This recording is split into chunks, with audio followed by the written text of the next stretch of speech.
இணைந்து பாடுவோம். ஆராதனை கீதங்கள் 411, 200 கீதங்கள் 27, பாமாலை 15.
பாவம் இப்பொழுது எனக்கு முன்பாக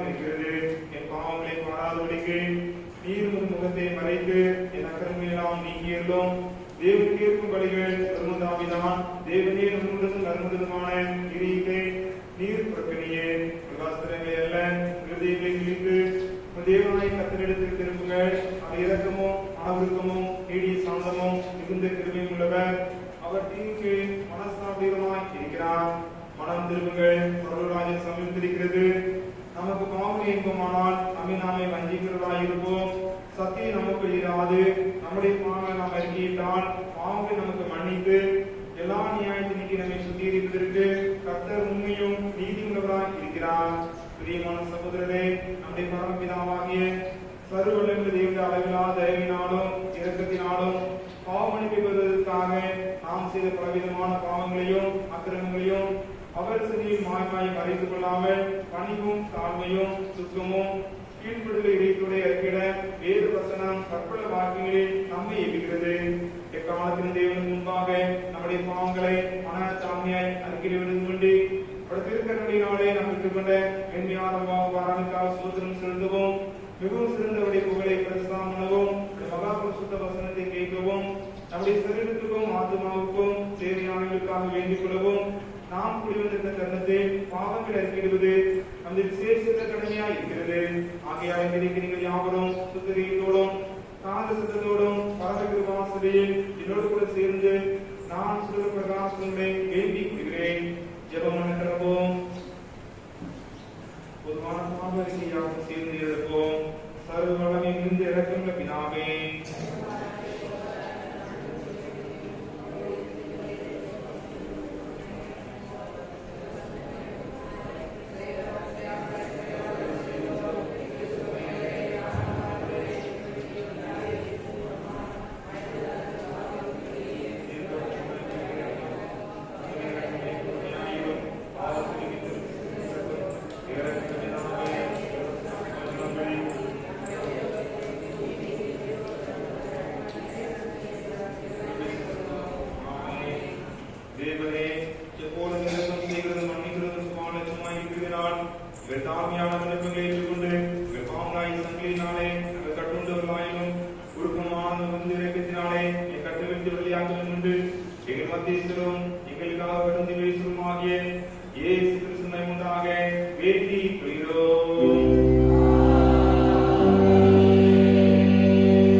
துன்மார்க்கருடைய ஆலோசனையில் நடவாமலும் பாவிகளுடைய வழியில் இல்லாமலும் பரியாசக்காரர் உட்காரும் இடத்தில் உட்காராமலும்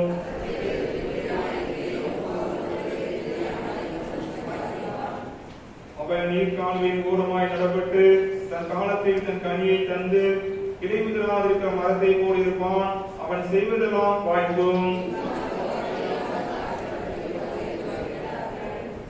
ஆகையால் துன்மார்க்கர் நியாய தீர்ப்பிலும் பாவிகள் நீதிமானின் சபையிலும் நிலைநிற்பது இல்லை.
தீர்மானம் பண்ணிக்கொண்டு தன்னை தீட்டுப்படுத்தாதபடி பிரதானிகளின் தலைவனிடத்தில் வேண்டிக் கொண்டான்.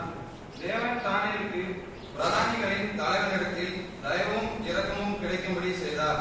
பிரதானிகளின் தலைவன் தானியேலை நோக்கி, உங்களுக்கு போஜனத்தையும் பானத்தையும் குறித்திருக்கிற ராஜாவாகிய என் ஆண்டவனுக்கு நான் பயப்படுகிறேன். அவர் உங்களோட வாலிபரின் முகங்களை பார்க்கிலும் உங்கள் முகங்கள் வாடி போனவர்களான காண வேண்டியது என்ன? அதனால் ராஜா என் சிரசேதம் பண்ணுவாரோ என்றான். அப்பொழுது பிரதானிகளின் தலைவனாலே தானியேல், அனனியா, மீசாவேல், அசேரியா என்பவர்கள் மேல் விசாரிப்புக்காரனாக வைக்கப்பட்ட நேல்சார் என்பவனை தானியேல் நோக்கி, 10 நாள் வரைக்கும் உமது அடியாரை சோதித்து பாரும். எங்களுக்கு புசிக்க பருப்பு முதலான மரக்கறிகளையும் குடிக்க தண்ணீரையும் கொடுத்து எங்கள் முகங்களையும் ராஜபோதனத்தில் புசிக்கிற வாலிபருடைய முகங்களையும் ஒத்துப்பாரும். பின்பு நீர் காண்கிறபடி உமது அடியாருக்கு செய்யும் என்றான். அவன் இந்த காரியத்திலே அவர்களுக்கு செவி கொடுத்து 10 நாள் அளவும் அவர்களை சோதித்து பார்த்தான். 10 நாள் சென்ற பின்பு ராஜபோதனத்தை புசித்த எல்லா வாலிபரை பார்க்கிலும் அவர்கள் முகம் களையுள்ளதாயும் சரீரம் புஷ்டியுள்ளதாயும் காணப்பட்டது. ஆகையால் மேல்சார் அவர்கள் புசிக்க கட்டளையான போதனத்தையும் அவர்கள் குடிக்க கட்டளையான திராட்சரசத்தையும் நீக்கி வைத்து அவர்களுக்கு பருப்பு முதலானவைகளை கொடுத்தான். இந்த நாள் வாலிபரும் தேவ சகல எழுத்திலும் ஞானத்திலும் அறிவையும் சாமர்த்தியத்தையும் கொடுத்தார். தானியேல் சகல தரிசனங்களையும் சொப்பனங்களையும் அறியத்தக்க அறிவுள்ளவனாக்கினார். அவர்களை ராஜாவினிடத்தில் கொண்டு வருகிறதற்கு குறித்த நாட்கள் நிறைவேறின போது பிரதானிகளின் தலைவன் அவர்களை நேபுகாத்நேச்சாருக்கு முன்பாக கொண்டு வந்து விட்டான். ராஜா அவர்களோட பேசினான். அவர்கள் எல்லாருக்குள்ளும் தானியேல், அனனியா, மீசாவேல், அசரியா என்பவர்களைப் போல வேறொருவரும் காணப்படவில்லை. ஆகையால் இவர்கள் ராஜ சமூகத்தில் நின்றார்கள். ஞானத்துக்கும் புத்திக்கும் அடுத்த எந்த விஷயத்தில் ராஜா அவர்களை கேட்டு விசாரித்தானோ அதிலே தன் ராஜ்யம் எங்கும் உள்ள சகல சாஸ்திரிகளிலும் ஜோசியரிலும் அவர்களை 10 மடங்கு சமர்த்தராக கண்டான். கோரேஸ் ராஜபாரம் பண்ணும் 1ஆம் வருஷம் மட்டும் தானியேல் அங்கே இருந்தான். வாசிக்க முடியாது குறிக்கப்பட்டுள்ள 1ஆம் வேத பாடம் வாசிச்சு.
வாசியபடியாக குறிக்கப்பட்டுள்ள இரண்டாம் வேத பாடம் கொலோசையர் 3ஆம் அதிகாரம் 1ஆம் வசனம் முதல் 11ஆம் வசனம் வரை.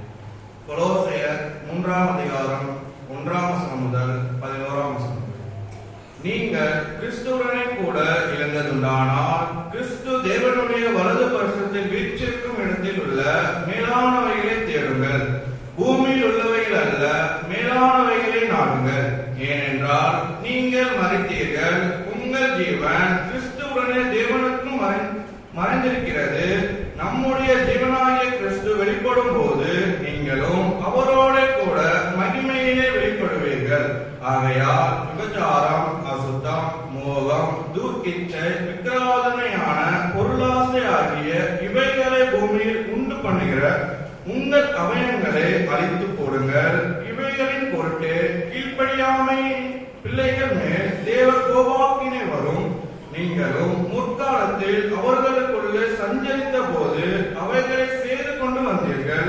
இப்பொழுதோ கோபமும் மூர்க்கமும் பொறாமையும் உங்கள் வாயில் பிறக்கலாகாத தூஷ்ணமும் வம்பு வார்த்தைகளும் ஆகிய இவைகளை எல்லாம் விட்டுவிடுங்கள்.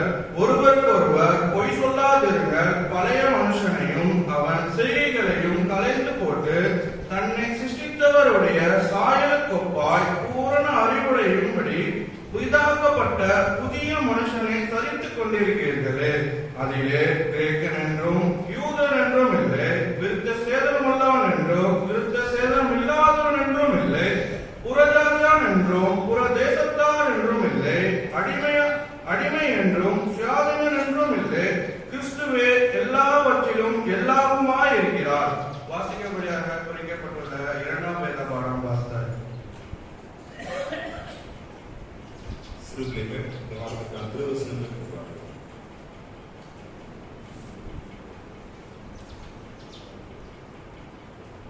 தன்னை சிருஷ்டித்தவருடைய சாயலுக்கொப்பாய் பூரண அறிவுபடி புதிதாக்கப்பட்ட புதிய மனுஷனை படித்துக் கொண்டிருக்கிறீர்களே. கொலோசியர் 3ஆம் அதிகாரம் 10ஆம் வசனம். தேவனுடைய சாயலுக்கொப்பாக பூரண அறிவுடையதும் புதிதாக்கப்பட்ட மனுஷனை தரித்துக் கொண்டிருக்கிறீர்கள் என்று கொலோசியர் 3. சிருஷ்டித்தவருடைய சாயலுக்கொப்பாய் பூரண அறிவுடைய புதிதாக்கப்பட்ட புதிய மனுஷனை தரித்துக் கொண்டிருக்கிறீர்களே. கொலோசியர் 3ஆம் அதிகாரம் 10ஆம் வசனம்.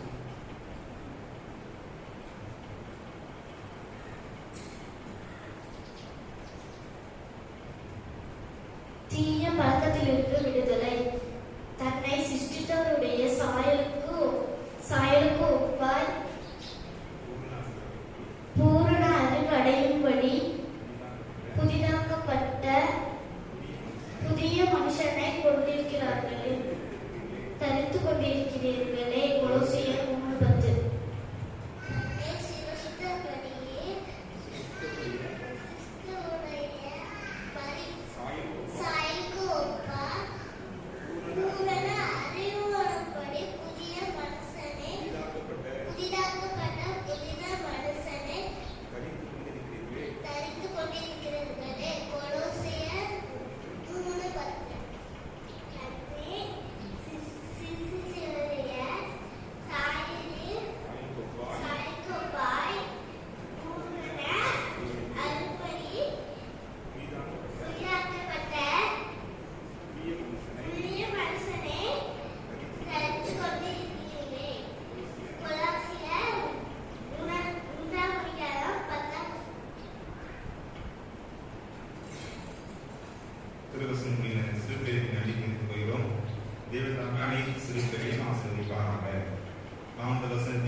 தீய பழக்கத்திலிருந்து விடுதலை.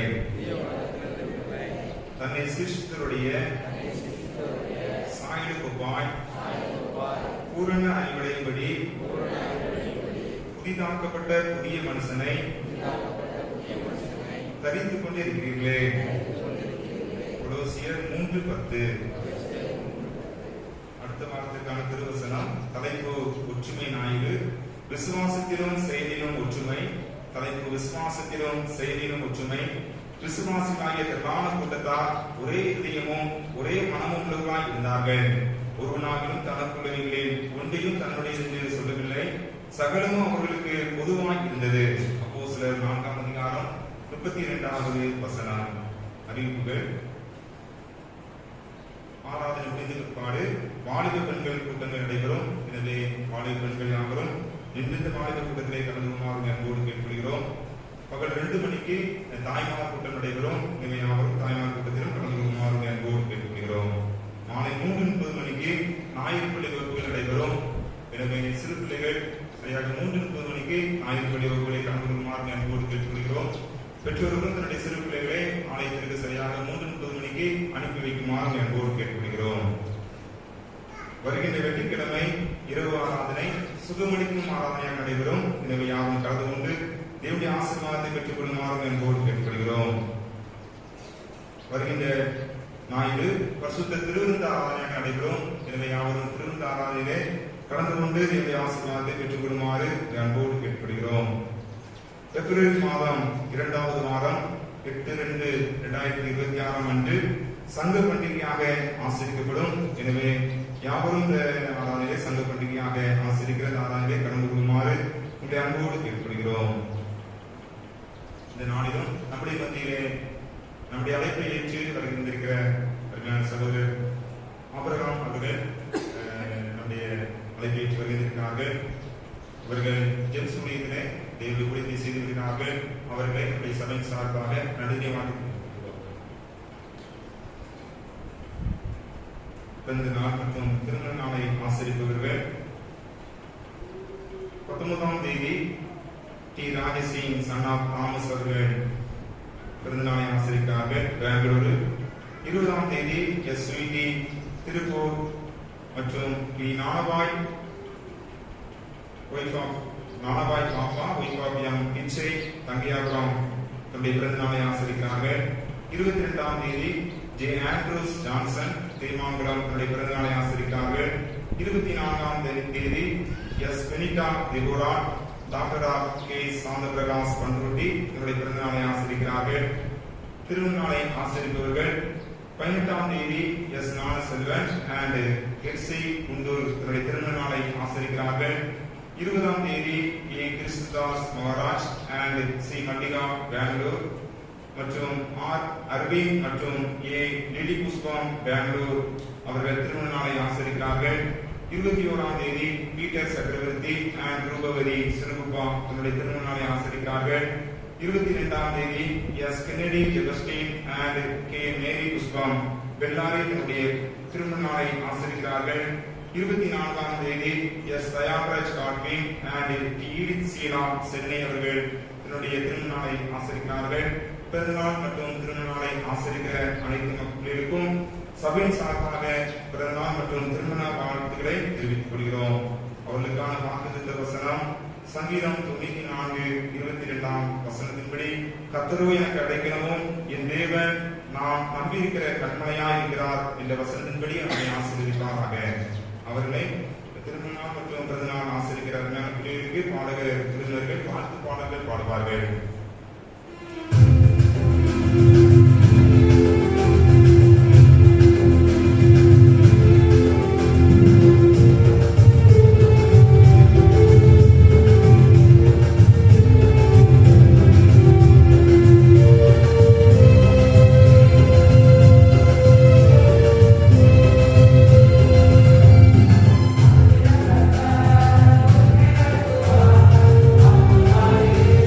Yeah.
அடைக்கலமாக அப்படி வாழ்க்கையில் இருந்து ஆண்டவரே நன்மையான ஈவுகளை கண்டேறி ஆண்டவரே அருமையான நாட்களிலே உடைய ஆசீர்வாதமும் உடைய கிருபையும் உடைய பரிசுத்த கரமும் அவங்களோடு இருந்து பயணத்தை விட்டு ஜெபிக்கிறோம். அந்த திருமண நாளை ஆசிரியர் அருமையான குடும்பத்துக்காக ஜெபிக்கிறோம். அவர் திருமண அவருடைய குடும்பத்திலே உடைய மகிழ்ச்சியும் சமாதானமும் கிருபையும் இறக்கமும் இருக்க வேண்டி ஜெபிக்கிறோம். நீர்ப்பாய்ச்சான தோட்டத்தை போலவும் பற்றாத நீர்த்தை போல இருப்பாய்ச்சது போல உடைய வாழ்க்கையை ஆசீர்வதித்தாங்க. தொடர்ந்து உடைய கரம் அவரோடு கூட இருந்து காக்க வேண்டி ஜெபிக்கிறோம். தாண்டி அர்ப்பணிக்கிறோம். இப்ப இயேசு கிறிஸ்துவமாக ஜெபிக்கிறோம் பிதாவே.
ദൈവമാകി ദേവനെ മേറിവിതേ നിത്യ ജീവൻ മിത്സേവിതേ വിശ്വാദിനം தேவரின் நெஞ்சமாக்கும்பிக்கிற முதலியராகி நாங்கள் எந்த பிரயோஜனமும் பயப்படாதிருக்கும்படியாக எங்கள் சத்துருக்கள் செய்ய எல்லா பிரயாசம் நின்று எங்கள் கர்த்தராகிய இயேசு கிறிஸ்துவின் வல்லமையினால் எங்களை காப்பாற்றி அருளும்.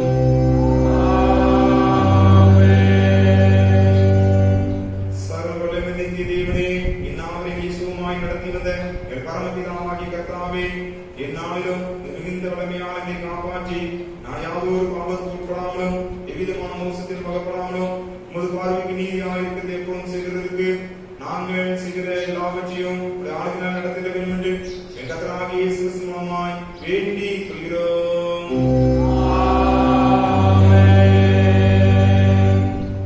தேவ செய்திக்கு ஆயத்தமாக ஆராதனை கீதங்கள் 772, 200 கீதங்கள் 352, பாமாலை 376 பாடுவோம். ஆராதனை கீதங்கள் 772, 200 கீதங்கள் 352, பாமாலை 376.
என் சந்ததிகளுக்கும் ஆசீர்வாதமாக இருக்க கிருபைதான்.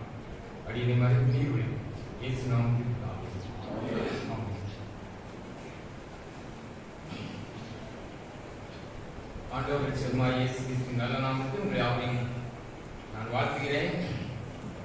கர்த்தர் உங்களை யாவரையும் ஆசீர்வதிப்பாராக, பெரிய செய்வாராக. என்னை அன்போடு அழைத்த சபையார் சபைக்குரிய உங்கள் யாருக்கும் என்னுடைய வாழ்க்கைகளை தெரிவித்துக் கொள்கிறேன். இந்த வருஷத்திலே தேவர் சகலத்தை உங்கள் வாழ்க்கையை நன்மையாக மாற்றி தருவாராக. ஆண்டவர் நம்மோடு இந்த நாளை பேசுவதற்காக நமக்கு கொடுத்த வார்த்தை நாம் தியானிக்க போகிறோம். ஆண்டவர் நிச்சயமாகவே இந்த வருஷத்திலே உங்கள் எதிர்பார்க்க நன்மையை கர்த்தர் கட்டளையிடுவாராக. ஒரு பெரிய எதிர்பார்ப்போடு வாழ்ந்து கொண்டிருக்கிறோம். ஒரு அவசரமான உலகம், நெருக்கடியான உலகம், என்ன நடக்குமோ இந்த உலகத்தை வாழ்ந்து கொண்டிருக்கிறோம். ஆனால் கர்த்தர் எல்லாவற்றிலும் தம்முடைய கிருபையை விளங்க செய்வாராக. தெரிந்து கொள்ளப்பட்ட நமக்கு கொடுக்கப்பட்ட வசனத்தை மையமாக வைத்து தேவனுடைய வார்த்தையை பார்ப்போம். கொலோசியர் 3ஆம் அதிகாரம் 10ஆம் வசனம். தன்னை சிருஷ்டித்தவருடைய சாயலுக்கு ஒப்பாய் பூரண அறிவடையும்படி புதிதாக்கப்பட்ட புதிய மனுஷனை தரித்துக் கொண்டிருக்கிறீர்களே. ஒவ்வொரு அப்போஸ்தலன் கொலோசு சபையை பார்த்து மட்டுமல்ல, உலகத்திலேயே ஆண்டவர் நமக்கு அந்த வார்த்தைகளை வெளிப்படுத்தி தந்திருக்கிறார். நம்மை சிருஷ்டித்த தேவன் ஒரு சாதாரண ஒரு ஆண்டவர் அல்ல. அவர் வானாதி வானத்தை உண்டாக்கியவர். ஆபிரகாமை பார்த்து சொன்னார், நான் சர்வவல்லமுள்ள தேவன் என்று சொன்னார். அதே போல ஆதியாகமம் 35:11 பார்க்கலாம். யாக்கோபை பார்த்து அப்படியே சொல்கிறார், நான் சர்வவல்லமுள்ள தேவன், நான் உங்களை பருகி பெருகி செய்வேன் சொல்லியிருக்கிறார். அப்படிப்பட்ட ஒரு ஆண்டவர் ஒரு சாதாரண ஆண்டவர் அல்ல, நம்மை பெருகி செய்கிற ஆண்டவர். நேற்று இருந்தது போல இன்றைக்கு இருக்கக்கூடாது, இன்றைக்கு இருந்தது போல நாளைக்கு இருக்கக்கூடாது. நம்மை பார்க்கிறவர்கள் அவரை பார்க்க வேண்டும். அதுதான் ஆண்டவர் நடத்தி எதிர்பார்க்கிற காரியம். இந்த அதிகாரத்தை நீங்கள் பார்க்க வந்தால் சில காரியங்களுக்கு வீட்டில் ஆராய்ச்சி போகிறேன். எல்லாத்தையும் பார்க்க முடியாது. ஒன்றை மட்டுமே நான் கடைசியாக கடைபிடித்து சொல்லி போகிறேன். கொலோசியர் 3ஆம் அதிகாரம் 1ஆம் வசனம் கடைசியை பார்க்கும்போது மேலானவர்களை தேடுங்கள். இந்த உலகத்தில் தேடிக்கொண்டிருக்கிற பல மக்களை பார்க்கிறோம். நாளைக்கு முன்னாடி சென்னை போயிருந்தேன். திருமண வீட்டுக்காக போயிருக்கும்போது முக்கியமான மேம்பாலத்தை அடைத்து வைத்திருந்தார்கள். என்ன அடைத்து கீழே இறக்கி விட்டுறாங்க அப்படின்னு சொன்னாங்க. இன்னைக்கு பொங்கல் சைக்கிள் பைக்ல போறாங்க. நேற்றுக்கு கண்மூடித்தனமாக 2 வாலிபர்கள் போய் அந்த டேனிங்கை கட் பண்ண முடியாமல் குறிப்பிட்ட இடத்தை காட்டி இதுல மேல இருந்து கீழே வந்து 2 வாலிபர்கள் ஸ்பாட்லே காலி. ஆனா ஏன் என்று அவங்களை பார்க்கும்போது பைக் மேலதான் கீழே விழுந்துச்சாங்க. ஏன்னா வாலிபர்கள் திருமணம் ஆகாதவர்கள், அவர்கள் அறிந்திருந்தது என்ன படிப்பாங்க தெரியும். கண்ட்ரோல் இல்லாம ஒரு பைக் போது நடந்து பாருங்க. எதுக்காக சொல்கிறேன்னா, தேடினது தேவனை தேடவில்லை, ஒழுக்கத்தை தேடல. தேடினது உலகத்தின் கீழ்த்தரமானவை தேடினால உலகத்திலே மேலானவைகளை பெற்றுக்கொள்ள முடியாது. வாழ வேண்டியவர்களுக்கு அந்த வாழ்க்கையை இழந்து போனார்கள். அதை அனுதினமும் நம்ம செய்தித்தாளிலே பார்க்கிறோம். மேலானவைகளையே நாட சொல்லியிருக்கிறார். 2ஆம் வசனத்தில் பார்க்கிற, நீ பூமியில தேடாத மேலானவைகளுக்கு. அதனால்தான் இயேசு கிறிஸ்து சொல்லியிருந்தார். மத்தேயு 6:33 பார்க்கிறோம், நீ முதலாவது தேவனுடைய ராஜ்யத்தை தேடுங்கள், அப்பொழுது அவருடைய நீதியை தேடுங்க, அப்பொழுது இவையெல்லாம் உங்களுக்கு அள்ளி கொடுக்கப்படும். நான் சொல்றேன், கூட மட்டும் இல்ல, அள்ளி கொடுப்பார். நிரம்பி கொடுக்கிற ஒரு ஆண்டவர். அதை அறியாதபடினால்தான் நாம் போராடி கொண்டிருக்கோம். ஆண்டவர் சமூகத்திலே மேலானவரை தேட வேண்டும், நாட விருப்பம் இருக்கணும். விருப்பம் இருக்கணும். நமக்கெல்லாம் முடியாதுன்னு நினைக்கூடாது. முடியாதுன்னு நம்ம விருப்பப்பட்டோம்னா கர்த்தர் பெரிய காரியத்தை செய்வார். 3ஆவது காரியத்தை பார்க்கும்போது ஒரு 5ஆம் வசனம் பார்த்தீங்கன்னா அது கூட நிறைய காரியங்கள் இருக்கு. என்ன செய்யணும் உடைய சொல்லியிருக்கு, தேடணும் என்ன செய்யணும், நாடகம் என்ன சொல்லிட்டு வீட்டில் போய் வாசித்து பாருங்கள். 5ஆம் வசனம் பார்க்கணும், அழித்து போடுகள். சில காரியங்களை நம்ம அழித்து போடணும். பச்சாரம், அசுத்தம், இப்படி விட நிறைய காரியங்களை பார்க்கிறோம். போன இடத்துல ஒரு கூட்டம் வாலிப சிறு பிள்ளைகள், படிக்கிற பிள்ளைகள் எல்லாரும் ஆட்கள் கையில மொபைல் இருந்து என்னெல்லாமோ பண்ணிட்டு இருந்தாங்க. ஒரு பையனுடைய மொபைல் எனக்கு பார்த்தேன், ஒரு பாம்பு மாதிரி அப்படி போச்சு. அதை என்னமோ கேம் விளையாடிட்டு இருந்தான். உடனே பிள்ளைகளை பார்த்து சொன்னேடா, பிள்ளைகளை சோத்து மண்ணடி குடிச்சிங்களே அப்படின்னு. உடனே பெற்றோர் வந்து பார்த்தாங்க, என்ன சோத்து மண்ணடி, வாமா அவன் பிள்ளைகளை சோத்து மண்ணை அடிப்பட வச்சுட்டு இருக்கா அப்படின்னு கேட்டு பிள்ளைகளோட என்ன அப்படின்னாங்க. அருமையான அறிவு தந்திருக்காரு ஆண்டவர். இதுக்குள்ள காலையிலிருந்து ராத்திரி வரைக்கும் மண்ணடி போட்டீங்கன்னா அறிவு எப்படி இருக்கும்? இஸ்ரேல் ஜனங்கள் இன்றைக்கும் உலகத்தை ஆட்சி படைக்கிறார்கள். எத்தனையோ நோபல் பரிசு வாங்கிக்கிறாங்க. இதுக்கெல்லாம் மூல காரணம் என்னன்னா அவங்க பிள்ளைகளை எந்த காரணத்துக்கும் மொபைல் பார்க்க மாட்டாங்க. இப்படிப்பட்ட டிவியில வருதுல்ல நம்ம கார்ட்டூன்ஸ் எதுவுமே அவங்க அனுமதிக்கிறது இல்லை. ஆனா ஒருவேளை பார்த்தா அவருக்கு கொள்ளை காட்டு நான் சொல்றேன். என்னன்னா இந்த கார்ட்டூன்ஸ் அவளுக்கு உருவாக்கையாரு இஸ்ரேல் நாட்டுக்காக தன்னுடைய வருமானத்துக்காக. அது குற்றப்படுத்துக்காக சொல்லவில்லை. என்னென்றால் நாம் மட்டும் சரியாக இருந்தால் கூட நம்மை சுற்றி இருக்கிறவர்களுக்கு அறிந்து போதுக்கு நாம் காரணம் வாய்ப்பு கூட. அடுத்த இங்க பார்க்கிறோம் 8ஆம் வசனம் பார்க்கிறோம், விட்டு விடுங்கள். ஆமா, எத்தனையோ பர்சன்ட் காட்டணும். எதை நாடணும், எதை தேடணும், எதை அழிச்சு போடணும், எதை விட்டு விடணுங்கிற செய்தியை 100கணக்காக நம்ம கட்டுறோம். அதை அந்த காத்து விட்டு 1% மனசுல நமக்கு இருக்கணும். உதாரணத்துக்கு மற்ற பிள்ளைகள் மத்தியில சொன்னேன், எல்லா பிள்ளைகளும் போது சோத்திரம் மண்ணாடி போடாங்க. மண்ணு தேவைதான், பிள்ளைகளுக்கு மண்ணு தேவைதான். ஆனா அதை அள்ளி கொண்டு சோத்திரப்படக்கூடாது. ஒரு அறிவு வளர்ந்தா அதை செய்யாதுங்க அப்படின்னு பொது இடத்துல நேற்று இருக்க வேண்டிய சூழ்நிலை வந்தது. ஒரு பையன் வழி சின்ன பையன், தாத்தா இந்த பையன் சோத்திரம் மண்ணடி போட்டு இருக்காங்க. என்னடான்னு பார்த்தா என்ன காரணம் சொல்றேன்னா, நம்ம ஒரு காரியத்தை மறக்க கூடாது. ஆண்டவர் நம்ம கற்றுக் கொடுக்கிற காரியத்தை சாகு வரைக்கும் எதையாவது சொல்லி தந்திருப்பார்கள் என்றால், இன்றைக்கு எனக்கு என்ன கிடைக்குது நீங்க கிடைத்து போனீங்கன்னா நிச்சயமோட வாழ்க்கையில ஆசீர்வதிப்பு போடும். அதை தான் ஆண்டு இதெல்லாம் போட்டுட்டு 9ஆம் வசனத்துல கலைந்து போடுங்கள். ஆமா, எல்லாத்தையும் சொல்லி விட்டு போய் பொல்லாத வார்த்தை பேசுறது விட்டு, ஆமா போய் சொல்றதை விட்டு பழைய மனுஷனை கலைந்து போட்டு இதுவரைக்கும் எப்படி வாழ்க்கை தெரியல. இனி இந்த புதிய ஆண்டிலே நம்ம ஒரு புதிய சாயலோடு வாழ்ந்தால் ஆண்டவருக்காக வாழ்வேன். இல்லாவிட்டால் உலகத்திலே சொல்றாங்க சில தீவிரவாதிகள் தங்கள் ஏக்கத்துக்காக சாதியை நாம் பார்க்கிறோம். செய் அல்லது செத்து மடி அப்படின்னு சொல்லுவாங்க. ஆமா, செய்ய பார்ப்பாங்க. இல்ல அப்படின்னா அற்ப வயசுல குடும்பத்தெல்லாம் விட்டு செத்து விடுகிறார்கள். உலக மனுஷன் உலகத்துக்காக நித்தியத்தை அறியாமல் சாகும்போது நித்தியமாய் வாழப்போகிற ஆண்டவருக்காக ஏன் சாகக்கூடாது, ஏன் வாழக்கூடாது, ஏன் விட்டு விடக்கூடாது, ஏன் அழித்து போடக்கூடாது? அதைதான் ஆவியாளர் நாளிலே நமக்கு பாரமாக நமக்கு வைத்திருக்கிறார். அதே போல இதை இன்னொரு காரியத்தை பார்க்கலாம். எப்படிப்பட்டவர்களாக காணப்பட வேண்டும், புதிய மனுஷர்கள் எப்படிப்பட்டவர்களாக இருக்க வேண்டும் என்று சொல்லி எபேசியர் 4ஆம் அதிகாரம் 24ஆம் வசனத்தை வாசிங்கள். எபேசியர் 4:24. மெய்யான நீதியிலும் பரிசுத்தத்திலும் தேவனுடைய சாயலாக சிருஷ்டிக்கப்பட்ட புதிய மனுஷனை தெரிந்து கொள்ளுங்கள். இதுவரைக்கும் எப்படியோ அந்த வருஷத்துல எவ்வளவு செய்ய போகிறோம். ஏனென்றால் நம்முடைய வாழ்க்கையில 28 அதிகாரத்தை நாம் வரக்கூடிய எந்த கிறிஸ்தவரும் வாரத்தில் ஒரு முறையாவது வாசிக்க வேண்டும். பிரச்சனை இல்லாமல் இருக்க வேண்டும், வியாதி வராமல் இருக்க வேண்டும் என்றால் அந்த அதிகாரத்தை நாம் வாசிக்க வேண்டும். ஏனென்றால் முதல்ல ஒரு 14ஆம் வசனம் வரைக்கும் நினைக்கிறேன் நாம் நன்றாய்ப்பதற்கு அத்தனை அதில் அடக்கி இருக்கிறார். கிட்டத்தட்ட 56ஆம் வசனம் வரைக்கும் நினைக்கிறேன் அத்தனை மீறி பாவத்தின் விளைவுகளை பார்க்கிறோம். கொடூரமான உலகத்தை வழிகிறோம், கொடூரமான வியாதிகள் நடமாடியதை பார்க்கிறோம். சாசி எவனை விழுங்கலாம் என்று வகை தேடி சுத்தி திரிகிறதை பார்க்கிறோம். ஆமா, சாதாரண கண்ணுக்கு தெரியாம இருக்கலாம், ஆனா எல்லாத்துக்குமே இருக்கலாம். சாசி ஒரு நாய்க்குள்ள இருக்கிறான், ஒரு கழுதைக்குள்ள இருக்கிறான், புரியுதா? ஆமா, ஒரு காக்காக்குள்ள கூட இருப்பான், புரியுதா? ஆமா, அதுக்கு அவருக்கு வாழ்றதுக்கு ஒரு உயிர் தேவை, மனுஷனுக்குள்ளே இருப்பான். கடந்த நாள் பஜார்ல முக்கில இருந்து ஒரு பையன் கொஞ்சம் நல்லா கத்துறான், திடீர்னு கத்துறான். என்னடா கத்துறா அப்படின்னு பார்த்தா வந்தா மறுபடியும் வரும்போது உள்ள அவங்க கேட்டேன், என்னப்பா நேற்று பார்த்தால திடீர்னு கத்துனியே அப்படின்னு கேட்டேன். என்னுடைய முதலாளி ஒரு காரியத்துக்கு வந்து ஒரு குறிப்பிட்ட கடல் கரையில் போய் கரைத்து விட்டு வர சொன்னா வந்தேன், எனக்குள்ள ஏதோ உள்ள வந்துச்சு, அவ்வளவுதான் தெரியும். இப்ப பார்த்தா சாதுன்னு சொல்லுது, இதுல கத்துன்னு சொல்லி கத்துறேன் அப்படிங்கிறான். மனுஷனுடைய நிலைமையை பாருங்க. ஒரு டீ வாங்க சொன்ன வாங்கி வச்சு நீங்களான அந்த விஷயம் வாங்கணும், எனக்கும் வாங்கிக்கோ அப்படின்னு வாங்கிக்கணும். ஜோம் ஏசி வெக்கம் அப்படின்னு சொல்லி குடி அப்படின்னு கேட்க முந்தின நாள் போன் பண்ணா அதுக்கப்புறம் சத்தம் எங்க போச்சுன்னே தெரியலையே அப்படின்னா எது சொல்றேன்னா அந்த வியாதியை கொண்டு ஒரு சாசின் ஆக்கிரமிப்பு எவரை விழுங்கலாமோ சொல்லிக்கிறான். எப்ப முதல் குடியில் வைக்கிறான், குடிக்க வைக்கிறான், எப்ப பார்த்தாலும் திருட ஆரம்பிக்க செய்கிறான். நிறைய காரியங்களை நாம் பேசிக்கொண்டே போகலாம். ஆனால் ஆண்டவர் என்ன பார்க்கிறோம், பழைய மனுஷனை நாம் கலைந்து கொண்டு ஒரு என்ன செய்யணுமா? 24ஆம் வசனம் எபேசி 4ஆம் அதிகாரம் பார்க்க மெய்யான நீதி. ஆமா, நீதியை பற்றி பார்க்கும்போது நிறைய நீதி, உலகத்துல நிறைய நீதி இருக்கு. நேற்று பெறப்படும் போது ஒரு காரியம் வந்துட்டு இருக்கு. அப்போ இந்த டிரைவர் என்னோட பேசிக் கொண்டு வந்தார். என்ன செய்யுங்க அப்படின்னு சொல்லி பேசும்போது அவர் சொல்லிட்டு கைப்பற்றி இருந்தார். எனக்கு தெரிந்த ஒரு நண்பர் இருக்கார், 78 வயசு, குறிப்பிட்ட கடையை பார்த்து அவர் கம்யூனிஸ்ட் தீவிரவாதி என்று சொன்னார். கம்யூனிஸ்ட் தீவிரவாதி. ஆனால் இப்பொழுது சமீபமாக இந்த புது வருஷத்துக்கு நான் சில காரியங்களுக்கு ஆலோசனை தந்தேன். உங்களுடைய ஆலயத்துக்கு வரையலாமான்னு கேட்டா வந்தார், குடும்பத்தோடு வந்தார், இருந்துட்டு எனக்கு ரொம்ப பிடிக்கிறது, உங்களுடைய சம்பவங்கள் பிடிக்கிறது என்று சொன்னார். ஆனால் அவர் செய்த காரியம் ஒரு கம்யூனிஸ்ட் தீவிரவாதி சொல்கிறார்.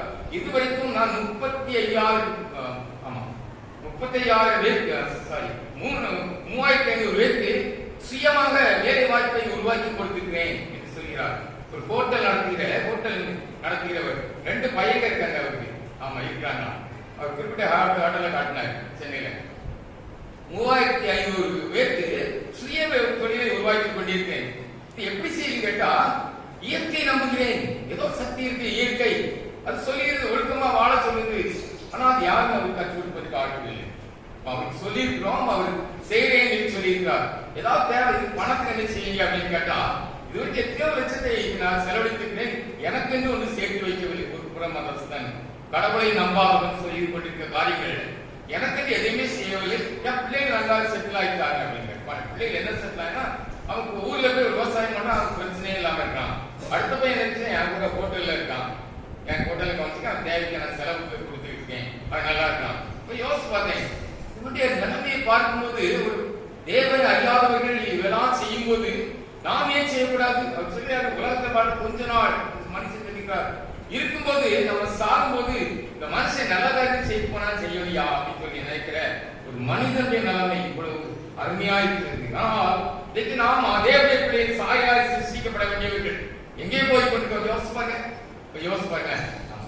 மடி சொல்றேன் நினைக்காங்க. திருமண வீட்டுக்கு போயிருக்கும் போது தலை கவிழ்ந்து வேதனையோடு வெளியே வந்தேன். ஆடம்பரம் அந்த திருமண மண்டபம் எப்படி குறைஞ்ச 10 லட்சம் வாடகை மட்டும் போயிருக்கு. ஆமா, உங்க சபை கொண்டு பிரபலமான ஊழியர் கூட அந்த இடத்துக்கு வந்திருந்தார். என்ன வந்திருக்கீங்க, நீங்க எப்படி வந்தீங்க, இப்படி சொந்தமா கேட்டேன். இல்ல, ஆமா, எங்க ஊழியத்திற்காக ஒரு ஆலயம் கட்டி தர சொன்னே கட்டியிருந்தார். எப்படியா வரணும்னு சொன்னா ஃபிளைட் டிக்கெட் பண்ணா மத்தியானம் இருக்கிற மீட்டிங் முடிச்சு அடுத்த ஃபிளைட்டை பிறப்பு இங்க வந்து சேர்ந்தேன் சொன்னார். எதுக்காக சொல்றேன்னா, இவ்வளவு பணம் இருக்கிறது, அவ்வளவு வசதி இருக்கு. ஆனா பெண்ணோட முன்னால வரும்போது ஒரு 10 பெண்கள் அரைகுறை ஆடையோட முன்னால வந்தாங்க. ஆக்க முடியாது, அவ்வளவு கேவலமான ஆடம்பரம், அவ்வளவு பிரச்சனமான ஆட்டம். மாப்பிள்ளை பின்னால ஒரு கூட்டம் வந்துச்சு, அதுவும் இப்படிதான் வந்துச்சு.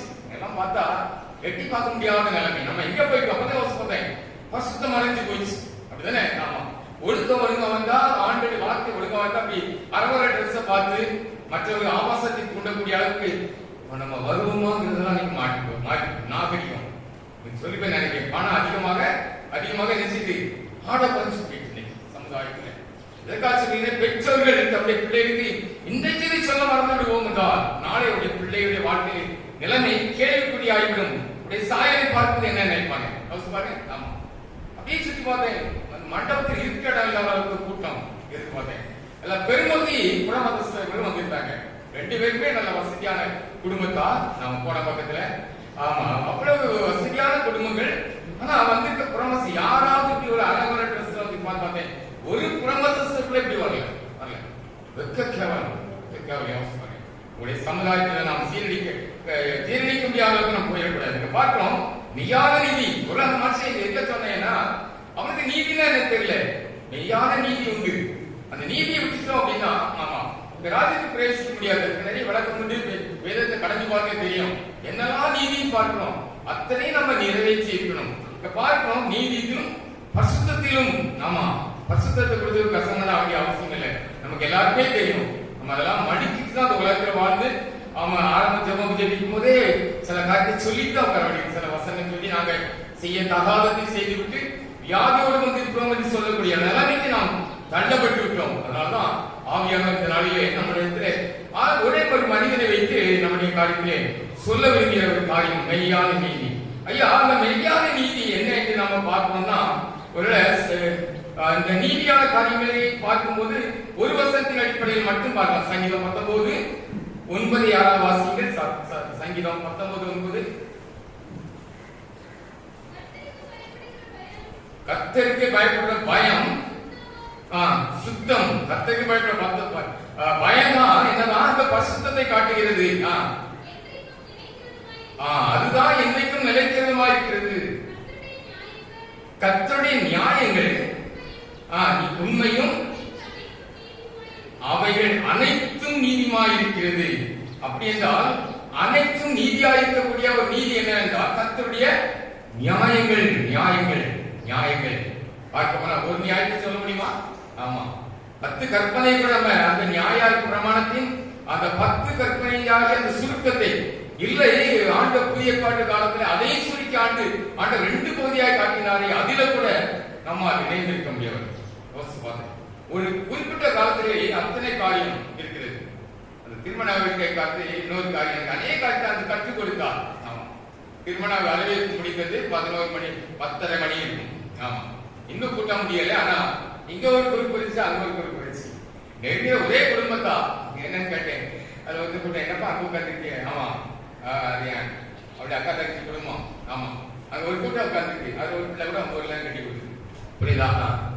அந்த கூட்டம் அங்க தனியா என்ன அப்படின்னா சின்ன சொத்து பிரச்சனை இல்ல, எல்லாம் புரிஞ்சாச்சு. ஒரு கூட்டம் அங்க உட்காந்துருக்கு. இன்னொரு கூட்டத்துல போய் பார்த்தா இது அங்க உட்காந்துருக்காங்க, அவர் அங்க மேல இருக்காரு அப்படின்னு கேட்டா ஆமா பேச மாட்டாங்க. அப்படி என்ன விஷயம் அப்படின்னு கேட்டா அது சொத்து பிரச்சனை, புரியுதா? யோசிப்பதே உலகத்துல என்ன போச்சு? அன்பு தனிஞ்சு போச்சு. உலகத்துல என்ன பார்க்கிறோம்? ஆமா, கர்த்தருடைய நியாயங்கள். ஆமா, நியாயப்படி நடந்திருக்கோமா? ஆமா, இவங்க வீட்லயே போட்டு போயிருக்காங்க, அங்க வீட்லயும் போட்டு போயிருக்காங்க. கேஸ் முடியல. எங்க போறோம்? நம்ம புதிய மனுஷன் தட்டி கொடுத்து அனுசிக்கணும், புதிய மனுஷன் தட்டி கொடுத்து அனுசிக்கணும், எல்லாவற்றையும் விட்டுருக்கணும். அப்படிதானே? ஆமா, ரொம்ப படிக்காட்டாமா அட்லீஸ்ட் மத்தேயு 5ஆம் அதிகாரத்தை 6 ஏழை படிச்சு முடிச்சாலே போதும். பைபிள் முழுசு நீ படிக்காட்டாலும் அத்தனை வாசி முடிச்சு அது நடந்தாலே போதும். உலகத்துல எதையும் சாதிக்க முடியும், ஆண்டவருக்காக வாழ முடியும். முடியாத ஒன்றே கிடையாது, புரியுதா? பிரச்சனை வரதான் செய்யும், நம்ம கேவலமா பிரச்சனை செய்வாங்க. ஆண்டவருக்குரிய காரியத்தை நம்ம செய்யும் நிச்சயமா அவமானம் வரும். ஆண்டவர் நம்மை தோற்கடிக்க செய்ய வேண்டும் முடியாத தேவன் அல்ல. ஆனால் இங்கே பார்க்கணும், நீதி என்ன என்றால் கர்த்தருக்கு பயப்படுகிற பயம் நம்முடைய வாழ்க்கையில, அதுதான் பரிசுத்தம். ஆண்டு வாழ்க்கையில பயப்படாம இங்க வந்து நினைச்சார்கள். நிச்சயமா பயம் இருக்கு நம்முடைய வாழ்க்கையில, நம்முடைய வாழ்க்கையில பயம் இருக்கு. ஆனா தேவன் எதிர்பார்க்கிற ஒரு பயம் உண்டு, அதையே எதிர்பார்க்க. இரண்டாவது கர்த்தருடைய நியாயத்தை பார்த்தோம். ஆனால் ஆண்டவரை எதிர்பார்க்க பரலோகத்தின் நீதி. ஆமா, கடைசி ஒரு கட்டளை கொடுத்து போனார், உலகம் எங்கும் போச்சுன்னார். அப்படிதானே? ஆமா, வேற ஒண்ணும் செய்ய வேண்டாம். நீ தேவ ராஜ்யத்தை மற்றவர் சொல்வதற்குரிய அந்த முதலாவது தேவ ராஜ்யத்தோட நீதி. ஆமா, அந்த நீதி தேவைக்கு நம்ம என்ன செய்யறோம்? அவருக்காக ஆமா ஆண்டு சமூகத்தில் ஒப்படைச்சிருக்கோமா? சொன்னாங்க ஜென்சூலியத்தில ஒரு பார்க்க சொல்லி நான் ஒரு சின்ன காரியத்தை சரி அவ்வளவுதான். ஆனா ஆண்டவர் தனி மனிதனுடைய அர்ப்பணிப்பை பெரிதுக்காக சில காரியத்தை சொல்லி பிடிக்கிறேன். ஜென்சூலியத்திலே ஏற்கனவே யாரும் தெரியும் 72வது ஆண்டு நல்ல போஸ்ட் இருக்க, நல்ல வேலையை பார்த்துக்க ஆண்டவர் போக சொல்றாரு. ஆபிரகாம் போல நீ நான் பீகார் போற உடனே போ, எங்க தெரியாது போ. பீகாருக்கு ட்ரெயின் ஏறி போற தனி மனுஷனா, ஒரு வாலிபனா, குடும்பத்துல பிரச்சனை இல்லாம நினைக்கிறீங்களா? 4 தங்கச்சிமா இருக்காங்க. ஆமா, வயதான தகப்பனா இருக்க பிள்ளையை கட்டி கொடுக்கணும். ஆனா ஆண்டவர் சொல்ல நீ போ சொல்றாரு, போறாரு. ஆமா, ஆண்டோடைய கிருபையினாலே ஊழியத்தை செய்யறாரு. இன்னைக்கு 2500 மிஷனரி ஆண்டவர் கையில் கொடுத்துருக்காரு. யார்கிட்டையும் பணத்தை தாங்கன்னு கேட்கறது நானும் வரைக்கும் கேட்டேன். இந்த மிஷனரி படிக்காக போடுங்கன்னு சொல்லி அவர் யார்கிட்டையும் கேட்க கூடாதுன்னு சொல்லிருக்காரு. ஆமா, நீ கேள்வி ஆனா நமக்கு ஆர்டர் கேட்கறான்னு சொல்லி 200 பள்ளிக்கூடம் இருக்கு. நம்ம அந்த ஸ்கூல்ல படிக்கிற அந்த அவங்களுடைய சிலபஸ் தான் இன்னைக்கு பீகார் கவர்மெண்ட் சிலபஸ் வாங்கி நடத்தும். அந்த அளவுக்கு ஆண்டவர் அவர்களுக்கு ஞானத்தை கொடுத்துட்டார். 4 ஐடி இருக்கு ஆரம்பித்திருக்கிறார். 2 பெண்களுக்கான ஐடி ஆரம்பித்திருக்கார். ஒரு பெரிய பாலிடெக்னிக் இருக்கு. ஆமா, இதை தொடர்ந்து 150 பெற்றுள்ள ஹாஸ்பிட்டல் இருக்கு. எங்கெல்லாம் பிசினஸ் சார்ந்த ஹெட் குவார்டர்ஸ் அங்கெல்லாம் ஆமா டெலி ஹாஸ்பிட்டல் வச்சிருக்காங்க. ஒரு டாக்டர் மெயின் இடத்துல இருப்பாரு, நேரடியாக அவங்களோட பேசுவாரு, அங்க நேர்ஸ் இருப்பாங்க. அப்படியே மக்களோடு தொடர்பு வந்து அவங்களுக்கு ட்ரீட்மெண்ட் கொடுக்க அளவுக்கு இருக்கிறாங்க. அநாத பிள்ளையை மட்டும் 3000 போசிக்கிறாரு. இதுல கிட்டத்தட்ட 320 பிள்ளைகள் எய்ட்ஸ் பிள்ளைகள். ஆமா, ஏன்னா பீகார்ல 55 கிராமம் முழுசும் இன்றைக்கும் பல தலைமுறையாக அவங்க செய்த தொழில் வச்சாங்க. அவங்க அதை விட்டு அவங்க தெரியும் அவருடைய தொழில் அது விளக்கம் நமக்கு கொடுக்க. இப்படிப்பட்ட இடத்துல இன்றைக்கு ஆண்டவர் பல ஆயிரங்களை சந்தித்து வைத்திருக்கிறார். சமீபத்தில் கூட ஒரு இதுல கண்டு பண்ணாங்க. கிறிஸ்தவர்கள் ஒரு கிராமத்தில் கிட்டத்தட்ட ஒருவர் கூட புறமசர்கள் எல்லா கிறிஸ்தவர்களும் மாறிட்டாங்க. அதிர்ச்சி தேடி பார்த்தார்கள். பீகார்ல எத்தனை % கிறிஸ்தவர்கள் இருக்காங்கன்னா நம்ம மொத்தத்துல இந்தியாவை விட 3% உள்ளதா அப்படின்னு சொல்றாங்க. கூட இருக்கணும், ஆனா நம்மளை குறைச்சு காட்டுறாங்க. ஆனா இங்க பார்க்கலாம் 15% பேர் கிறிஸ்தவர்களாக மாறி இருக்கிறார்கள் சொல்கிறார்கள். ஆமா, முழுவதுமாக தங்கள் ஆலயத்துக்குள் வரவிட்டாலும் கிறிஸ்தவர்கள் சொல்லக்கூடியவர்கள் எந்த அளவுக்கு வளர்ச்சி பெற்றுதான் சொல்லியிருக்கார்கள். 1700 இடத்துல ஆராதனை நடக்கக்கூடியது ஒரு தனி மனிதனுடைய அர்ப்பணிப்பு என்ன செய்திருக்கிறோம் பாருங்க. நான் பொறுப்படுத்தும் போது சில ஆயிரங்கள் மட்டுமே என்னுடைய கையில் வந்தது. நான் யார்கிட்டையும் கேட்கல, ஆண்டவரே இப்படி பணிக்கா கொடுக்கிற எழுப்பித்தான் கேட்டேன். புரியுதா? ஆமா, இந்த மிஸ்ரை பணிக்காலத்தின் செலவு ஒரு நாளைக்கு 20 லட்சம், மொத்த செலவு 20 லட்சம் ஆகிறது. அத்தனை பேருக்கு சம்பளம் அத்த வேண்டிய நடந்துகிற உரித்து சார்பா காரியங்களை ஆரம்பிக்கும் போது, ஆனால் அத்தனையும் ஆண்டவர் அதனுடைய காரியத்தை ஒரு நாள் செலவை நாசரிப்பதை நாங்கள் செய்ய அளவுக்கு ஆண்டவர் கொடுக்க வைத்திருக்கிறார். அத்தனை நம்முடைய சபையில கூட கொடுக்கிறார்கள். ஏன் சொல்கிறேன் என்றால், ஆண்டோடைய வார்த்தைக்கு ஒரு மனிதனுடைய கீழ்ப்படிதல், அர்ப்பணிப்பு, அப்படி சாயலுக்காக தன்னை முதலாவது தேவனுடைய ராஜ்யத்தை தேடும் போது ஆண்டவர் பெரிய காரியத்தை செய்கிறார். ஆண்டவர் ஒரு மனுஷனுடைய விசுவாசம் நீதி என்ன என்று காண்பிக்கிறேன். 3ஆம் அதிகாரம் 6ஆம் வசனம் வாசிங்கள்.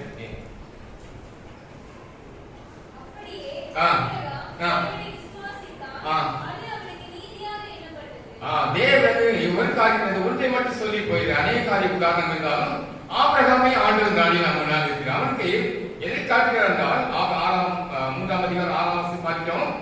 ஆபிரகாம் தேவனை விசுவாசித்தான், அது அவனுக்கு நீதியாக எண்ணப்பட்டது. ஐயா, நம்ம விசுவாசிக்காமையா சர்ச்சில் மெம்பராக கேட்கிறாங்க. விசுவாசம் என்ற வார்த்தையை இங்கே எதை காட்டுகிறது என்றால் அர்ப்பணிப்பின் அடையாளத்தை காட்டுகிறது சொல்லலாம். கலாத்தியர் 3ஆம் அதிகாரம் அதே 7ஆம் வசனம் பார்க்கிறோம். ஆகையால் விசுவாசமாகத்தான் எவர்களோ அவர்களே ஆபிரகாமின் பிள்ளைகள் என்று அறிகிறோம். அப்படி என்றால் ஆண்டவருடைய பிள்ளைகளாக நாம் இருப்போம் என்றால், விசுவாசம் உறுதியாக இருப்போம் என்றால், இந்த நாளில் ஆலயத்துக்கு குடிக்க நீங்கள் நான் யார்? ஆபிரகாமின் சந்ததி. ஆபிரகாமின் சந்ததியை கொடுத்த ஆசீர்வாதம் கொஞ்சம் கிடையாது. அவனுடைய வாழ்க்கையிலே காரியம் பார்க்கும்போது வெள்ளியும் என்னுடையது பொன்னும் என்னுடைய சொன்ன ஆண்டவர் ஒன்றிலும் ஆபிரகாமின் சந்ததி குறைக்கவில்லை. அதே கலாத்தியர் 3ஆம் அதிகாரம் பார்க்கிறோம். நீங்கள் கிறிஸ்துவனுடையவர்களாக இருந்தால் ஆபிரகாமின் சந்ததியாயும் வாக்குத்தத்தத்தின்படியே சுதந்திரராயும் இருக்கிறீர்கள். ஞாபகப்படுத்திருக்க செய்ய கேட்டோம். ஆபிரகாம் விசுவாசித்தான். ஆபிரகாமை போல விசுவாசித்த யாரோ அத்தனை பேரும் ஆபிரகாமின் சந்ததியாக இருக்கிறோம் என்பதை நான் நினைவுபடுத்த விரும்புகிறேன். ஆண்டவர் நம்மை இந்த உலகத்திலே ஒருவரை ஒன்றுமில்லாதவர்களாக நம்மை படைக்கவில்லை. இதை பார்த்து வீட்டிலே போய் நன்றாக தியானித்துக் கொள்ளுங்கள். ஆதியாகமம் 17ஆம் அதிகாரத்துக்கு வருகிறோம். ஆதியாகமம் 17ஆம் அதிகாரத்திலே 1ஆம் வசனத்திலே ஆபிரகாம் நீதியாக எண்ணப்படுவதற்கு அவருடைய நீதி எது என்பதை நாம் பார்க்கிறோம். 17ஆம் அதிகாரம் 1ஆம் வசனத்தை வாசிப்போம். 12ஆம் அதிகாரம் 1ஆம் வசனத்தை வாசிக்க.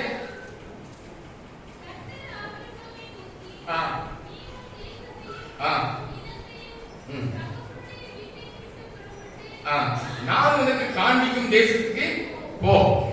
பார்த்தேன், நல்லா தொழில் பண்றோம், நல்லா இருக்கு ஆண்டு சொல்லி நான் காண்பிக்கிற இடத்துக்கு நீ உடனே பிறப்பு குடும்பமா பிறப்புன்னு என்ன செய்வோம்? தனியா கூட பிறப்புல தானே?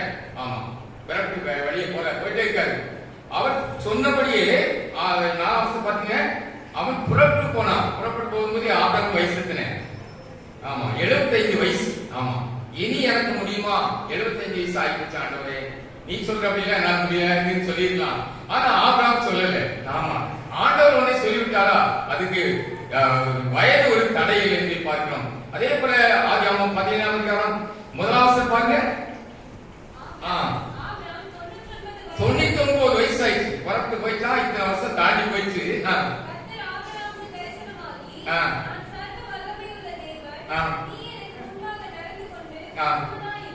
நீ எனக்கு முன்பாக உத்தமனா இருக்கு. காரணம் என்ன? நான் சகோதரனுடைய தேவன். வேதத்தில் பார்த்தோம்னா 3 இடத்துல சொல்லியிருக்கோம். ஆபிரகாமை பார்த்து 2 இடத்துல சொல்றாரு. அடுத்தபடியா 3ஆவது சொல்றது யார் சொன்ன இடம் அப்படின்னா யாக்கோபை பார்த்து சொல்றாரு. ஆதியாகமம் 35, 11, 12 பாருங்க. எப்ப நீ யாக்கோபு தான், நீ எத்தனை தான் எனக்கு தெரியும், ஏமாத்துறவன் தான், அண்ணன் தம்பி சொத்தை நீ அபகரிச்சவன் தான். இருந்தாலும் என்ன செய்றேன்? ஆமா, அவன் என்ன தேடல, நீ என்ன தேடுறான். அதனால என்ன செய்றேன்? நீ உன் பேரை மாத்திட்டேன். உன் எத்த தன்மை உன்னைய அப்படியே களவாண்டத்தை புத்தி எல்லாத்தையும் மாத்திட்டு இன்னும் எல்லாத்தையுமே மறந்துட்டு உனக்கு இன்னைக்கு இஸ்ரவேலுக்கு பேர் வைக்கிறேன். வாசிக்க என்ன செய்ய சொல்றாரு? வாசிக்க. யாக்கோபை நோக்கி. நீங்க நல்லா வாசிக்கணும். ஆண்டவர் சாதாரண ஆண்டவர் இல்லை. அப்படிதான் ஏதாவது பிரச்சனை அப்படின்னா நீங்க மனசு ஆயாரம் சொல்ல முடியாதான், மனசுனே சொல்லலாம். ஆண்டவரே எவ்வளவு பெரிய தேவன், நான் ஆராதிக்கிற தேவன் சொல்லி வாசிக்கணும். நீ பலுகி பெருகுவாயாக. ஆ. ஆ. ஆ. ஆ. ஆமா, ஆண்டவர் மனுஷனை ஆசிரியிக்கும் போது என்ன செய்யறாரு ஆண்டவர்? ஆமா, பிள்ளைகளை பெருக செய்யறாரு, ராஜாக்களை உருவாக்குறாரு, அவனை பெருகி போக செய்கிறார், திறனாய் பெருக செய்வேன்னு சொல்கிறார் ஆண்டவர்.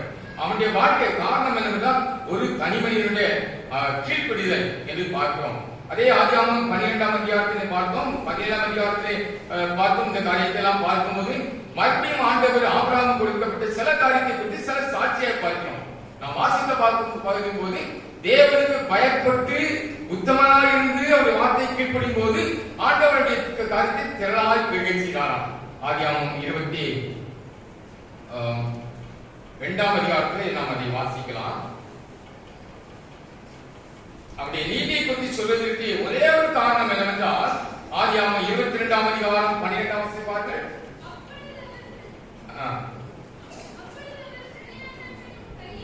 பிள்ளையான கையை போடாதே, அவன் ஒன்று செய்யாதே, நீ அவனை உன் புத்திரன் என்றும் உன் ஏகசுதன் என்று பாராமல் எனக்காக ஒப்பு கொடுத்தபடினால் நீ தேவனுக்கு பயப்படுகிறவன் என்று இப்பொழுது எப்ப அறிந்து கொண்டாரா? ஆமா, எத்தனை வயசு கழிச்சு? எப்போ எத்தனை வயசு கழிச்சு? 75ஆம் வயசுல ஊருக்கு வாங்க அழைக்கிறாரு. ஆமா, கூப்பிட்டு வந்து ஜாதியை திரளாய் வானத்தின் நட்சத்திரம் போல திரளாய் பெருக செய்கிறாரு. 99 வயசு இருக்கும் குழந்தை கிடையாது. ஆமா, சில தப்பு எல்லாம் நடந்தவங்களுக்கு எல்லாம் சம்பவம் தெரியும். 99 100ஆம் வயசுல ஈசாக்கு பிறக்கிறான். ஆனா ஆண்டவர் சொல்றாரு, எப்போ சொல்றாரு? ஆமா, 40 வயசு வருஷம் தாண்டி போகுது. ஈசாக்கு எத்தனை வருஷம் ஆகுது? 40 வருஷம் ஆகுது. சில விளக்கம் கொடுக்கறது இல்ல, அதை நான் சுருக்கமா சொல்றேன். ஈசாக்கு ஆண்டவர் பள்ளியில கொண்டு போகுது வயசு என்ன? 40. கணக்கு பார்த்து சொல்றாங்க. நான் பார்த்து 40 வருஷம் தாண்டி போறாரு. போகும்போது சிறவும் பையனுக்கு பள்ளியிடுறாரு. 40 வயசு பையனுக்கு பள்ளியிட முடியுமா? ஆமா, இப்ப பிள்ளை குட்டியோட இருப்பான். ஆனா அன்றைக்கு ஆண்டவர் குழந்தைகள் பிறகுற காரியங்களை பார்க்கும்போது எல்லாம் 70 வயசு தான் நடக்குது காரியங்கள்லாம் பார்க்கும்போது. இங்க பார்க்கலாம் என்ன செய்யறாரு அப்படின்னா 40 வயசு வாலிபர் கூட்டிட்டு. ஆமா, பலியிட கொண்டு போறாரு. எங்கப்பா பலின்னு கேட்க ஆடுன்னு கேட்காரு, அங்க பத்துறாரு வா அப்படிங்கிறாரு. அந்த சந்தர்ப்பத்தை கொஞ்சம் கையை பாருங்க. ஆபிரகாம் தப்பிட்ட எப்படி வளர்த்திருந்தா ஒன்னதான் ஆண்டு வழியில சொல்லியிருக்காரு, நீ வழிபடத்தை காட்டி கையெல்லாம் கட்டு வரைக்கும் பொறுமையா இருக்கும். யோசிச்சு பாருங்க, ஒரு சின்ன பிள்ளைய கூட கட்ட முடியுமா? 10 வயசு பிள்ளைய கட்டுவேன், கையை காலம் கட்ட முடியுமா? அது கத்த பார்த்தா நம்ம கூட்டிட்டு போக மனசு அப்படிதானே? ஆமா, இந்த பிள்ளையே கொலை செய்ய சொல்றாரு ஆண்டவர் சொல்லி அவன் அமைதியா இருக்கணும் அப்படிதானே? ஆமா, அப்ப ஆபிரகாமும் ஆண்டு வார்த்தையை கேள்விப்பட்டான், ஈசாக்கும் அவனுடைய வார்த்தையை கேள்விப்பட்டான். அதனால இன்னைக்கு வரைக்கும் அவனுக்கு ஜாதியா யாரும் அழிக்க முடியல, தொட முடியாது. இன்னைக்கு வரைக்கும் இன்னைக்கு ஆண்டோட காரியங்கள் வருஷங்கள் ஆயிரக்கணக்கான 3000 வருஷம் தாண்டி விட்டுச்சு. இன்னைக்கு தொட முடியாது அவனை. ஆனா பலியிட வைக்கிறாரு. பலியிட போகும்போது ஆபிரகாம் வயசு என்ன? 140 வயசு ஆகுது. 140 வயசு. அப்போ இது வரைக்கும் அவருடைய வாழ்க்கையில பிரச்சனை இல்லையா? பிரச்சனை இல்லையா? ஆண்டு வார்த்தை கீழ்ப்படியும் போது ஆபிரகாம் வாழ்க்கையை பார்க்கும்போது 75 வயசுல வந்து குழந்தைகளை தருவதற்கு சொல்லும்போது அந்த அம்மா வயசு 65 வயசு. ஆமா, 65 வயசு பாட்டி. ஆனா பாட்டி இருந்தாலும் அவ்வளவு அழகா இருந்தான். ஊர்ல உள்ள ராஜன் இப்படிதான் சம்பவம் தெரியும் அப்படிதானே? எப்படி இருந்திருக்கோம், மனநிலை எப்படி இருந்திருக்கும், புரியுதா? ஆமா, பிரச்சனை வராம இதுவே நிறைய பிரச்சனை கூட வந்திருக்கு. ஆனா எங்க போனாலும் என்ன செய்ய தெரியுமா? முதலாவது கட்டுறது ஆராதனை செய்கிற பலிபீடம். ஆண்டவருக்கு பலிபீடத்தை செலுத்துகிறோமா? முதலாவது தேவனுடைய ராஜ்யத்தை தேடுகிறோமா? இங்க பார்க்கிறோம், எப்போ நீ எனக்கு பயப்படாது பயப்பட தெரிகிறாரு. ஆமா, அதுல ஒரு 25 வருஷம், இதுல ஒரு 40 வருஷம், கிட்டத்தட்ட 65 வருஷம் அவங்க டெஸ்ட் பண்ணிட்டு கடைசி அப்பதான் சொல்றாரு, இப்பொழுது பலிபீடத்துல கையை குத்திராதப்பா இருக்குன்னு சொல்லிட்டு இப்பொழுது உன்னை ஆண்டவருக்கு பயப்படுறான்னு கண்டுபிடிச்சேன் அப்படிங்கிறாரு. சொல்றேன், இத்தனை வருஷம் ஆண்டு சமுத்திரம் இருக்கு, நம்மை பார்த்து ஆண்டு சொல்ல முடியுமா? ஆமா, அவருடைய சாயலுக்கு ஒப்பாய் மாற சொல்றேனே, அவருடைய நீதியில உண்மையா சரியா இருக்கணுமா, பசுத்தத்துல உண்மையா இருக்கணுமா? அதுதான் தேவனுடைய சாயல். அவருடைய வார்த்தைக்கு கீழ்ப்படுகிறோம், அவரு ஒப்பு கொடுக்கிற காரியத்துக்கு ஒப்பு கொடுத்துருக்கோமா? கொஞ்சம் அவசியம் பார்த்துங்க. எத்தனையோ செய்தி கேட்டுக்கிறோம், இதுக்குன்னு ஒரு பிரசன் தேவை. நம்ம எல்லாருமே ஒரு காரியத்துக்கு பிரசன் பண்ணா 10 நிமிஷம் பிரசன் பண்ணிடுற அளவுக்கு எல்லாருக்கும் அறிவு இருக்கு. ஆனா இன்னைக்கு நம்ம ஆதாயப்படுத்திக்கிறோமா எத்தனை பேர்? ஆமா, இன்றைக்கு அவனை சரியில்லை இவனை சொல்லலைன்னு சொல்லி ஆலயங்கள் தோறும் ஆலயத்தோராக எத்தனை பேர் இருக்காங்க? எத்தனை பேர் இருக்காங்க? இல்லைன்னு சொல்லல, ஆமா, ஒப்பனா சொல்லல. நமக்கு யார் இருக்கா? சாயல். தேவனுடைய சாயலை கருத்தவங்க என்ன செய்வோம்? முதல்ல எங்க இருக்கணும்? ஆலயத்துக்கு வரணும் கண்டிப்பா. ஆமா, ஆபிரகாமை ஆண்டு வாசிக்க காரணம் வாசிப்பன்னு தெரியும். எங்கேயே புரியுதா? ஆண்டவர் ஆசீர்வதிக்கு காரணம் அவனை பார்த்துதான் ஆண்டவர் சொல்லியிருக்காரு. என்ன செஞ்சாரு? பெருக செய்ய சொல்றாரு. நிச்சயமாகவே உன்னை ஆசீர்வதிக்கவே ஆசீர்வித்து பெருகவே பெருக செய்ய சொல்றாரு. நான் சர்வவல்லமை தேவன் நீதி செய்யறவங்களை பார்த்து ஆண்டவருக்காக நான் என்ன செய்ய சொல்லி தன்னை அர்ப்பணித்தவங்களை பார்த்தான்னு சொல்றாரு. உன் சந்ததி பெருக செய்வேன்னு சொல்றாரு. உன் சந்ததியை பெருக செய்வேன்னு சொல்றாரு. என்னவா பெருக 4 வசனத்தை வேகமா மேற்கொண்டு காட்டி அந்த செய்தியை நான் முடிக்கிறேன். ஏனென்றால் ஆதி ஆகமத்திலே 12 1 வேகமே பார்த்துட்டோம். நான் காண்பிக்கும் தேசத்துக்கு புறப்பட்டு போன்னு சொன்னதுனால என்ன செய்தார் ஆண்டவர்? அவருடைய சந்ததியை ஆண்டவர் ஆசீர்வதித்தார். அவருடைய சந்ததியை ஆண்டவர் பெருக செய்தார். அது சந்ததியின் ஆசீர்வாதம் மறந்துவிடாது. ஆதியாகமம் 22 17 35 11 பார்க்கும்போது நாம் பெருக வேண்டும். எதுல பெருகணும்? சந்ததி பெருகணும். ஆண்டவர் சமூகத்தில் பிள்ளைகளை காண்பார். அதானே 122 சங்கீதத்துல ஆண்டு என்ன சொல்றாரு? கல்யாணம் கட்டி முதல் நாளே என்ன சொல்றாங்க? நீ உன் பிள்ளையை இஸ்ரவேலுக்காக சமாதானத்தை காண்பார். மனைவி உன் நூற்கரமே கணிதரும் திராட்சை கொடியை போல இருப்பார். புருஷனுக்காக கொண்டாடிச்சாங்க. நான் அடிக்கடி சொல்றேன். அப்படிதானே? ஆமா. அதுதான் ஆசீர்வாதம். 70 வயசுக்கு மேல ஒரு கிறிஸ்தவன் சாகக்கூடாது. பூர்ண வயசு உள்ளவங்களா இருக்கணும். பைபிள் மற்ற ஆட்சி நாட்கள் எவ்வளவு? 70 வயசும் குறைஞ்சது. அப்படிதானே? பலத்தின் ரீதியா 80 வயசும். நேசத்தோடு அருமையான தேவனுடைய கருத்து டேனியல் சுந்தரர் தெரியும் நினைக்கிறவங்க 106 வயசு தாண்டி. புரியுதா? ஆமா. ஆண்டவர் அற்புதமா வச்சுக்காரு. இந்த பிள்ளைகள் நீங்க பைபிள்ல பார்க்கலாம். முதியோர்கள் என்ன செய்யணுமா? வாசல்ல உட்காந்துக்கணும். ஒரு வீட்டையும் தாத்தா பாட்டி மாதிரி இருக்கணும். நிறைய பேர் இருக்கணும். புரியுதா? யாரும் என்ன சும்மா இருக்கக்கூடாது. பிள்ளைகளுக்கு என்ன செய்திருக்கணும்? சொத்து சேர்த்து வச்சுக்கணும். அதை வச்சு பிள்ளைகள் அனுபவிக்கூடாது. தாங்களும் அது பெருகை செய்த தேவனா இருக்கணும். இதுதான் இஸ்ரவேலின் ஆசீர்வாதம். இரண்டாவது என்ன காரியம் பார்க்கும்போது யோபு 1 பார்க்கணும். சம்பத்து பெருசுதான் இருக்கணும். கடன் வாங்கிடக்கூடாது. நான் கடன் பட்டேன்னு சொல்லக்கூடாது, கஷ்டப்படுறேன்னு சொல்லக்கூடாது. புரியுதா? மற்றவர்கள் ஒரு கம்யூனிஸ்டவாதி 3500 வைத்து தொழிலை உருவாக்கி கொடுத்து அவங்களை வாழ வச்சிருக்கேன்னு சொன்னா நீங்க நான் எவ்வளவு பெருசா இருக்கணும். யோசிச்சு பாருங்க. யோபு 1:10 வாசிங்க.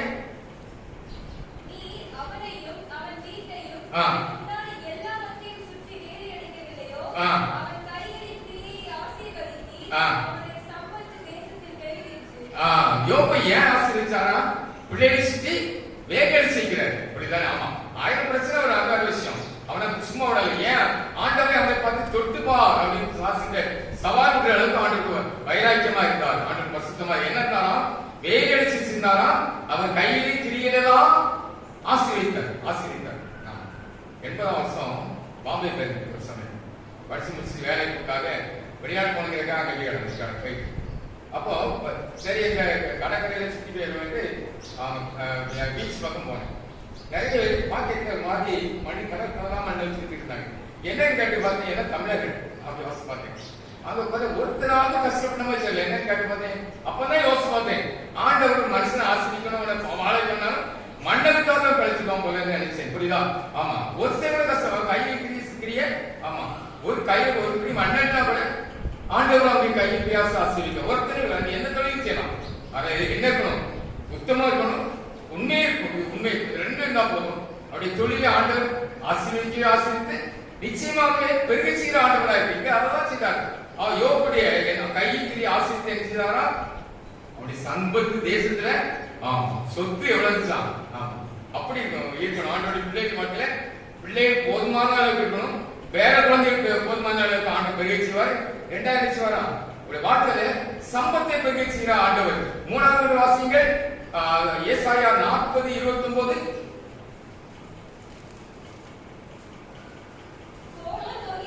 சோர்ந்து போகிறவனுக்கு பலன் கொடுத்து சத்துவம் இல்லாதவனுக்கு சத்துவத்தை பெருக பண்ணுகிறார். ஆரோக்கியத்தை கொடுக்கிறார் ஆண்டவர். உடம்புல சக்தி வேணுமா? ஊழியத்தை செய்ய சக்தி வேணுமா? ஆண்டவர் பலத்தை தருகிறார். ஆண்டவருக்காக ஒரு சத்துவத்தையும் ஆண்டவருக்காக நேரத்தையும் ஆண்டவருக்கு அவருடைய செல்வத்தையும் அள்ளி கொடுத்து பாருங்கள். ஆண்டவருடைய வாழ்க்கையில பெருக செய்கிற ஆண்டவர். முதலாவது பிள்ளைகளை பெருக செய்கிறார்கள். உங்களுடைய வாழ்க்கையில உங்களுடைய கையின் பிரயாசத்தை பெருக செய்கிற ஆண்டவர். 3வது பார்க்கிறோம் உங்களுடைய சரீரத்தின் ஆசீர்வாதத்தை பெருக செய்கிற ஆண்டவராக இருக்கிறார். 4வது ஒரு காரியத்தை நான் பார்க்க முடியும். அப்போஸ்தலர் 9:31 பார்க்கிறோம். அப்போஸ்தலர் அப்பொழுது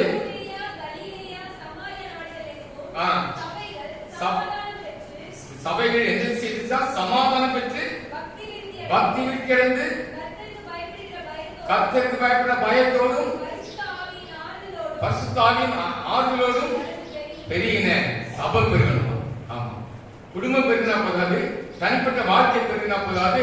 மூன்றாவது காரியம் பார்க்க நினைச்சிட்டோம், சபை நம்முடைய வாழ்க்கை சபை பெருகணும். சபை பெருகினாதான் நம்ம நல்லா இருக்கும். புரியுதா? ஆமா, சபையில சொல்றேன், வாரந்தோறும் நினைச்சணும் அறிக்கை வாசிக்கணும். புரியுதா? ஆமா, குறைஞ்சது மாசம் கிடையாது, அறிக்கை வாசிக்கிறதுக்கு அங்க பெருகணும். நான் நேசத்துக்கு யோசிப்பேன், 200 வருஷம் முன்னால விஷயம் ஆரம்பிச்சு சபையினருக்கு எத்தனையோ அறிக்கை வாசிக்கிறாங்க. யோசிச்சு பார்த்தேன், ஒரு சபை பெருகிறது அப்படின்னா அது மெம்பர்ஷிப் எவ்வளவு இருக்கணும். அந்த சபை அந்த ஊர்ல யாரும் இருக்கணும். கடந்த வாரம் ஒரு கிராமத்துக்கு போயிருக்கணும். அப்படி பார்த்தா நிறைய பெரிய கிராமம். பேசும்போது வெள்ள கேட்டேன், செய்தியில ஏதாவது வாய்ப்பு இருக்கக்கூடாதுன்னு சொல்லி இங்க இந்துக்களுக்கு எவ்வளவு இருப்பாங்க அப்படின்னு கேட்டேன். ஒரு இந்துக்கள் அவ்வளவு கிறிஸ்தவங்க நாங்க. அல்லேலூயா. ஆமா, ஊருக்கு ஒரு பேர் மாத்தி இப்ப சமானமான பேர் மாத்திச்சுட்டாங்க. ஊருக்காரங்க யோசிச்சு பார்த்தேன், ஏன் எல்லாரும் நிறைய கிறிஸ்தவங்க இல்ல, எல்லாரும் ஒருத்தர் பார்த்து பெரிய ஆலயத்தை கட்டிட்டாங்க. ஆலயத்து போது குறைஞ்ச ஒரு அந்த மடம் நினைக்கிறேன், அவ்வளவு பெரிய ஆலயத்தை கட்டிட்டாங்க. ஆமா, அந்த ஊருக்கு இருக்கிற இடம் காணாம அவ்வளவு பெரிய நீளம் இருக்கும். அப்புறம் இதோட 2 மடங்கு கூட தான் இருக்கும். நம்ம வேலை முடியாது, ஆலயத்தை கட்டிட்டாங்க. யோசிச்சு பார்த்தேன், நம்ம ஆண்டவர் பெரிய ஆண்டவர். ஆமா, நாங்க ப்ரோக்ராம் போன பண்ணியிருக்கோம். யாரும் இருப்பாங்க சொல்லி விட்டேன்னு ஒரு 10 வாலிபர்கள் வந்தாங்க. மரணம் எங்களுக்கு ஒன்றும் செய்ய விடல, எல்லா காரியத்துக்கும் அவங்களே பார்த்தாங்க. முடிகிற வரைக்கும் எங்களை அனுப்புற வரைக்கும், எங்களுக்கு சாப்பாடு தந்து அனுப்புற வரைக்கும் அனுப்பிட்டு தான் விட்டுருக்காங்க. எதுக்கு சொல்றேன் அப்படின்னா, ஆண்டவர் கேட்டாங்க. பார்த்தேன், வாலிபர்கள் இந்த அளவுக்கு ஆண்டவர் வைராக்கியமா இருக்கிறாங்க. பெற்றோர் எல்லாம் வச்சாங்க, பணிய வாய்ப்புல இருக்கவே டீச்சிங் அப்படின்னு இல்ல, பெரிய ஓப்பன் கிரவுண்ட்ல கொஞ்சம் வச்சாங்க. எப்படி எனக்கு கூட கொடுக்கல இருக்க முடியல. 9 வரைக்கும் இருக்காங்க. அது பாட்டு ஏன் சொல்றேன்னா, கத்துக்கு பயப்படுற பயம். அவங்க ஆண்டவர் தேடுதல் வேட்கை பார்க்கணும். அதான் பார்க்கணும். காரணம் என்னன்னா, அங்கே ஊர்ல நான் சுருக்கமா சொல்லிக்கிறேன், அந்த சபை பெருக்கு முதல் காரணம் என்ன? சமாதானம். சமாதானம் புரியுதா? ஆமா, சமாதானம் குறைச்சிருக்கு. நிறைய விளக்கம் இருக்கு, நம்ம ஆதிநாள் விளக்கம் 7% கேட்டீங்க அப்படிதானே? ஆமா, சமாதானம் குறைச்சா இருக்கக்கூடாது. அடுத்து இருக்கணும் பக்தி விருத்தி நம்முடைய இருக்கணும். பக்தி விருத்தி சொல்ல நம்ம ஆண்டவருக்கு பயப்பட்டு ஆண்டவர் வார்த்தை கீழ்ப்படிறது போல பக்தி வேற ஒன்றும் கிடையாது. அது நிறைய காரியங்கள் இருக்கு. மூன்றாவது பார்க்கணும், கத்துக்கு பயப்படுற பயம் இருக்கணும். பயம் அப்படின்னா விட்டு கொடுக்கணும். ஆண்டவர் சொல்ற காரியத்துக்கு ஏன் இருக்குன்னு கேட்கக்கூடாது, அப்படியே கீழ்ப்படுத்தி பாருங்க. ஆண்டவரோடு செய்யற. மூணாவது பரிசுத்த ஆவியின் ஆறுதலோடும். ஆமா, அந்த திருமண வீட்டுல சொல்லும்போது அந்த பிஷப்ப ஆமா சென்னை பேராயர் வந்து இருந்திருக்காரு. இந்த நாள் 2 நாள் ஒரு சில நாட்கள் முன்பாக கிறிஸ்தவ எதிர்ப்பாளர்களுக்கு விரோதமான ஒரு பேரணி நடத்தி கூட்டம் நடத்தினாங்க. அதுல அவர் பேசிட்டாரு. ஆமா, இதுவரைக்கும் அப்படி பண்ணிருக்கீங்க, அப்படி பண்ணிருக்கீங்க, இனிமே எங்களை தொட்டு பாருங்க அப்படின்னு இந்த பேராயர். புரியுதா? இது வரைக்கும் இன்னொரு பேராயர் பேசுறாரு. ஒரு பாடல் ஒருத்தர் பாடி இருக்கிறாரு. ஆமா, கிறிஸ்தவனை கொட்டப்பட்ட நீ கொட்டி பாடியா, நான் புண்ணியமே தெரியும், ஆனா கர்த்தர் பெரிய செய்வார், இனி நாங்க சும்மா இருக்க மாட்டோம் அப்படின்னாரு. என்னடா இவர் பேசுறாரு? அவர் தான் வந்திருக்காரு செய்தி கொடுத்து முடிச்சுட்டு சபையார் வரவேற்கும் போது பொன்னாடை போட்டு போனேன். யோசிச்சு பார்த்து பொன்னாடை வேண்டாங்க, கையில கொடுத்து அப்படி போட்டு பொன்னாடை போட்டு சொன்னீங்கன்னா என்னைக்காவது இந்த கலாச்சாரத்தை ஒழிங்க. நானும் உங்களை போல ஒரு உபயோகிக்காரன். ஆமா, உங்களுக்கு பணிபடி செய்ய வந்திருக்கேன், உங்க வேலையை செய்ய வந்திருக்கேன். நம்ம குடும்பத்திலே சமாதானம் இருக்கணும், பிள்ளைங்க வாழ்க்கை சமாதானம் இருக்கணும், சபை சமாதானம் இருக்கும், அதை பார்ப்போம். அப்படின்னு அந்த ஊர்ல யாரும் சொல்ல முடியாது. இந்தியாவில் நம்ம யாரும் சொல்ல முடியாது. சவால் விட்டாங்க. பாருங்க, தேவசனத்தை வந்திருக்கோம். நான் சர்வவல்லமை தேவன் சொல்றேன். எரேமியா 20:11 நினைக்கிறேன். கர்த்தரோ பயங்கரமான பராக்கிரமசாலியார் என்னோடு இருக்கா, நம்மை தொட முடியாதியா. நல்லா மறந்துறாங்க. ஏதாவது பிரச்சனை இருக்கா, பயம் இருக்கா, ஒருத்தர் மிரட்டிட்டு போறானா உடனே சொல்லுங்க, ஆண்டு கர்த்தரோ பயங்கரமான பராக்கிரமசாலியா என்னோடு இருக்கா. ஆமா, ஆதியார் அது வீட்டில் வாசிப்பாங்க. நம்ம ஏற்கனவே தொலைஞ்சான். புரியுதா? சங்கீத ஏசாயா 40 அதிகாரத்தில் நீங்க வாசி பார்க்கலாம். ஆமா, உனக்கு உலகமா அவர் எரிச்சலாய்க்கிறவர்கள் இருப்பொருளாவார்கள். ஏன் கிறிஸ்தவர்கள் மட்டும் இருக்காங்க? ஏசாயா 21:31 வாசிப்பாரு தெரியும். ஆண்டு பிரியமில்லாத காரியத்தை செய்தாதான் ஆண்டு செல்வாரா, பொல்லாத கையில கொடுப்பாராம். இல்லாட்ட ஆண்டு நம்மளை தொட அனுமதிக்க மாட்டார். தேவ சமுத்திரம் 2026 ஆண்டு வந்துருக்கோம். யோசிச்சு பாருங்க, ஆண்டு சமுத்திரம் நம் சர்வவல்லமை தேவனை அறிந்து கொள்ளும். அவர் எதிர்பார்க்கிற காரணம் அவரை போல வாழ விரும்புகிறோம். சாயல் இருக்கிறார். அவரை போல நீ வாழ்ந்தீங்கன்னா ஆண்டவர் சந்ததியை பெருக செய்வார், உடைய சம்பத்தை பெருக செய்வார், உடைய ஆயுஷ்நாட்டை பெருக செய்வார், ஆண்டவருடைய சபையை பெருக செய்வார். அப்படிப்பட்ட காரியத்தை கர்த்தர் தாமே செய்வாராக. ஆமென். நம்மை நான்கு அர்ப்பணிக்கமாக ஆராதனை கீதங்கள் 116, 204 கீதங்கள் 312, கிறிஸ்தவ கீர்த்தனை 121 பாடுவோம். ஆராதனை கீதங்கள் 116, 204 கீதங்கள் 312, கிறிஸ்தவ கீர்த்தனை 121.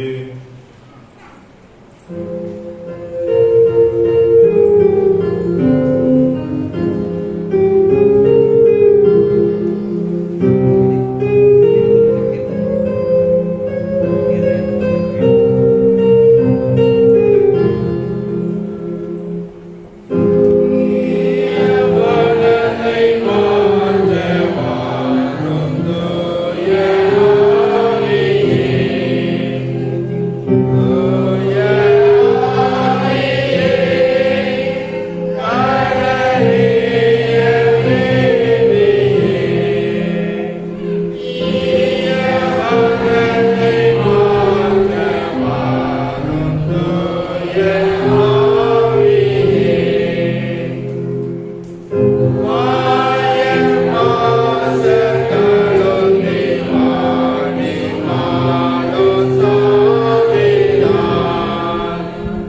ஏற்றுக்கொள்கிறோம். அது நிமித்தமாய் அவருடைய கரமும் இருதயத்தோடு இருந்து நன்மை நாள் திருநாளை ஆசீர்வதித்து பாதுகாத்து ஜீவனின் சுகத்தையும் நடத்தி அரசியலே வெற்றி சொல்கிறோம். அன்னை தொடர்ந்து கூட அவரே ஒரு சமுத்திரத்தோடு வாழ்க்கிறோம். நன்மையை தொடர்ந்து காப்பதோடு செய்கிறோம். கையில் ஆசிரியர்கள் கருத்துக்களை சுகத்தை வளர்ந்து நிகழ்க இருக்கிற காரணங்களாம் எழுதுகிற நிறுவனமாக தொடர்ந்தவரே அந்த வாழ்க்கைய வாழ்க்கையிலும் அவரை கொடுக்கிறோம். அவருக்கு முக்கியமான வழியிலும் இன்னைக்கு வாழ்வில் இந்த தொழிலாளர்கள் வைத்திருக்கிறேன். ஆசிரியர் அறிவிக்கிறோம். இயேசு கிறிஸ்துவினாலே இருக்கிறோம் பிதாவே.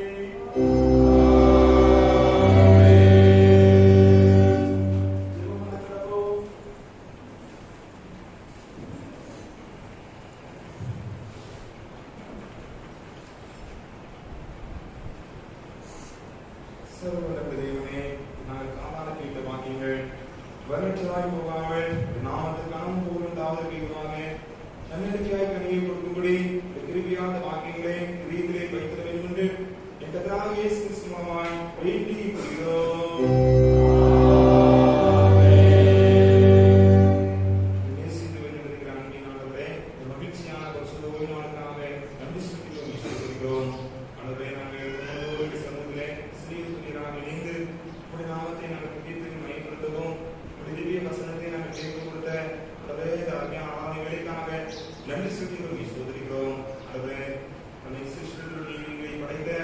உமக்கு ஒப்பாக சாயலுக்கு ஒப்பாக அல்லது புதிதாய் படைக்கப்பட்ட அல்லது பூர்ண அறிவுடையவர்களாக புதிய மனுஷனை தரித்துக் கொண்டிருக்கிறேன் சொல்லும் போல அல்லது நாங்கள் அந்த புதிய மனுஷனை தரித்துக் கொள்ள புதிதாக அல்லது பாவங்களை அந்த பழைய மனுஷனை கலைந்து கொண்டு புதிய மனுஷனுடைய அல்லது நாசியங்களை அறிந்து கொள்ள புதித்தாங்க பூரண அல்லது உங்களுடைய தெய்வீக சாயலை அல்லது அறிந்து கொண்டு அதை நாங்கள் நடக்க புதியதும் ஜெபிக்கிறோம். வாழ்க்கையிலே நம்முடைய மனத்தாழ்மையும் சாந்தமும் நம்முடைய பசுத்தமும் வாழ்க்கையை காணப்படுத்தி தாங்க கடவுள் நீர்தாங்க எங்கள் பாவங்களை மன்னித்தது போல நாங்களும் மற்றவர்களுக்கு விதமாய் செய்த ஒவ்வொரு காரியங்களையும் மன்னிக்கும் ஒரு பிராயசின் கரையோடு ஜெபிக்கிறோம். அதே போல பூர்ண கட்டாகிய அன்பை தெரிவித்து சொல்லும் போல அன்புள்ளவராக எங்களை நாமே ஒவ்வொருடைய வாழ்க்கையிலும் நம்முடைய தெய்வீக பிராதேசமான நெருப்பிலிருந்து ஜெபிக்கிறோம். புதிய மனுஷனுக்கு கிருபைக்காக இந்த நாளில் எங்களோடு பேசி நல்ல வார்த்தைகளுக்காக நன்றி செலுத்துகிறோம், சோதரிக்கிறோம். இந்த அருமையான வார்த்தைகள் இதயத்திலே அவருடைய நல்ல இடத்திலே இருந்ததை போல 100ஆக 60ஆக பண்படுக்க நல்ல இதயத்தை பசுப்படுத்துங்க, பக்குவப்படுத்துங்க, அதுக்கு பணம் கொடுக்க கிருபித்தாங்க. பார்த்து ஒவ்வொருவரையும் கண்ணோக்கி பார்த்துங்க, பேப்பராக ஆசீர்வதித்துங்க, நிம்மதியாய் மக்களுக்கு நாங்கள் எழுந்து பிரகாசிக்கிற ஒளியாக உப்பாக மாற்றி ஜெபிக்கிறோம். இந்த நாளிலும் மத்தியிலே வந்து தேவனுடைய வாக்கியம் கொடுத்த அருமையான சிறப்புக்காக ஜெபிக்கிறோம். அவர்களுடைய நாமத்திற்காக இருக்கிற பிரயாசங்கள் ஊழியத்திற்காக செய்கிற எல்லா காரியங்களையும் என் கண்ணோக்கி பார்க்க ஜெபிக்கிறோம். அப்படியே செய்த ஒழுங்கை ஆசீர்வதித்தலுங்க, குடும்பத்திலே தெய்வீக பாதுகாப்பு ஜெபிக்கிறோம். ஊழியத்திற்காக செய்கிற எல்லா பிரயாணங்களே தெய்வீக பாதுகாப்பினாலும் நல்ல சரி சுகப்படுத்தினாலும் காத்துக்கொள்ள ஜெபிக்கிறோம். தொடர்ந்து என்னுடைய சபைக்காக ஜெபிக்கிறோம். அல்லது எங்கள் சபையிலே பக்தி விருத்தி அடையவும் அசுத்தமும் அல்லது ஆண்டுக்கு பயப்படுகிற பயமும் சபையிலே காணப்பட தேவ சமாதானம் பெற்று அல்லது பசுத்தாவின் ஆறுதலும் பெறுவதற்கான கிருபை காணப்படுறேன். அல்லது ஆதி சபை போல சபையை நல்லமான ஒரு நாமத்திற்கு புதிய சபையாக ஆசீர்வதித்ததுங்க. நாங்களும் அல்லது ஒவ்வொருவரும் குணாதிசத்தோடு பரிசுத்தத்தோடு வாழறதுக்கான கிருபை தாங்க. அல்லது எங்களுடைய அல்லது சபையில் ஒவ்வொரு குடும்பங்களுக்காக ஜெபிக்கிறோம். ஒவ்வொரு குடும்பத்திற்கு தெய்வீக ஆசீர்வாதம் இருக்கிறபடி ஜெபிக்கிறோம். அதனுடைய சமாதானத்தினாலும் மகிழ்ச்சினாலும் ஆசீர்வதித்ததுங்க. அல்லது உங்களுடைய தெய்வீக பிரசனம் எப்போது இருக்கிறபடி ஜெபிக்கிறோம். அல்லது அவருடைய கையினுடைய ஆசீர்வதித்ததுங்க. அல்லது எடுக்கிற காரியெல்லாம் கைவிடுவதை கிருபை தாங்க.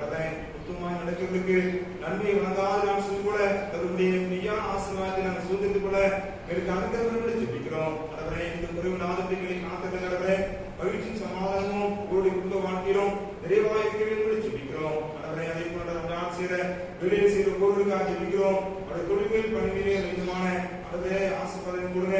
அது விதமான அளவை அந்த செய்கிற வேலை சீக்கிரமான சுகத்தை படத்தையும் கொடுக்கிறாங்க. மீதியான தூக்கிகளுக்கு நான் திரும்பி தாங்க வேலை செய்கிற நாளுக்கு நாள் மேன்மைகளையும் உயர்வுகளையும் கொடுக்கிறாங்க. அல்லது நாங்கள் செய்கிற நாம் தியானங்களிலும் உங்களுடைய தெய்வீக சமூகத்து பாதுகாக்க வேண்டும் ஜெபிக்கிறோம். அல்லது நீ உங்களுடைய சமூகம் முன்பதாக சென்று போல சமூகத்தின் முன்பதாக சென்று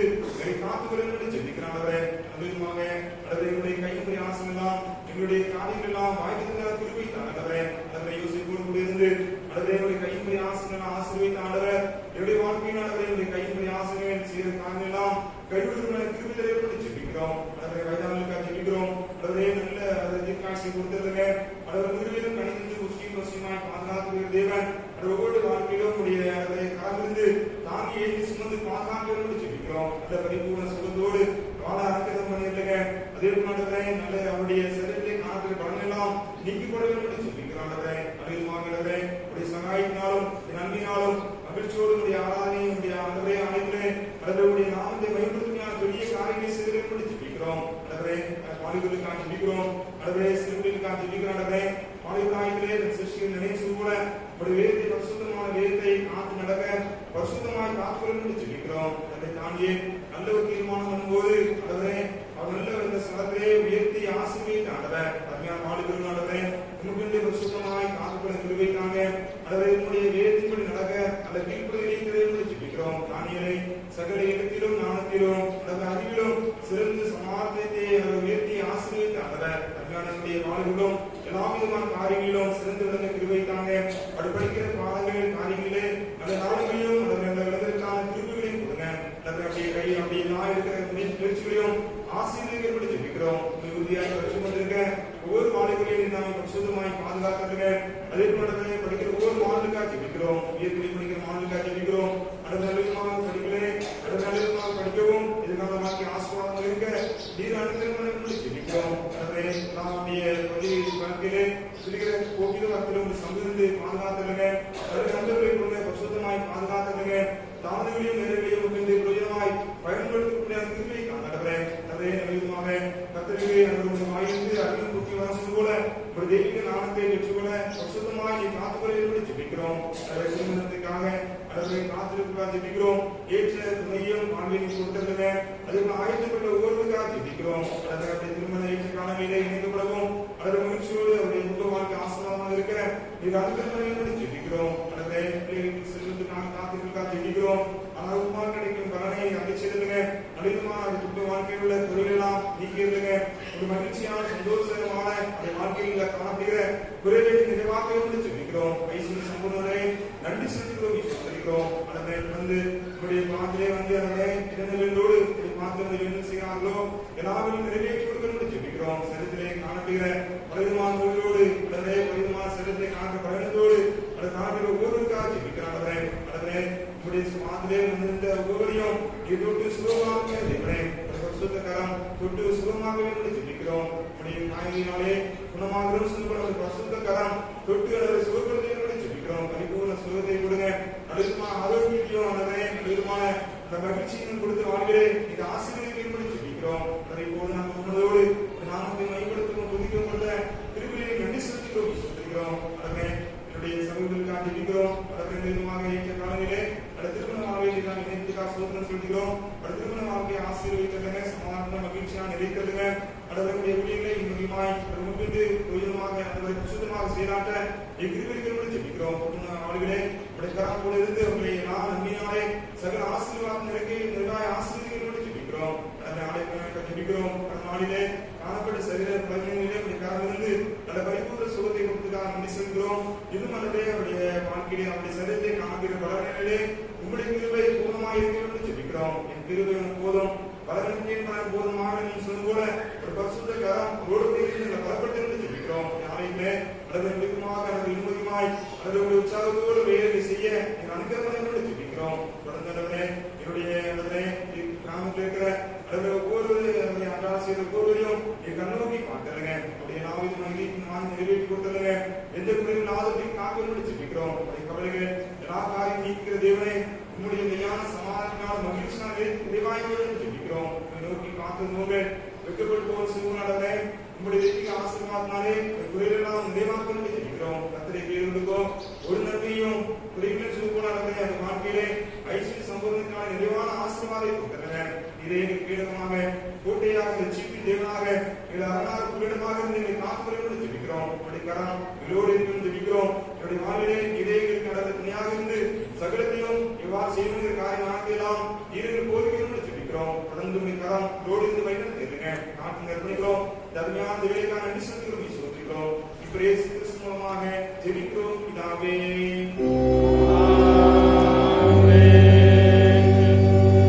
இந்த பொதுவான விண்ணப்பங்கள் செலுத்துங்கள் சர்வநல்ல தேவனே.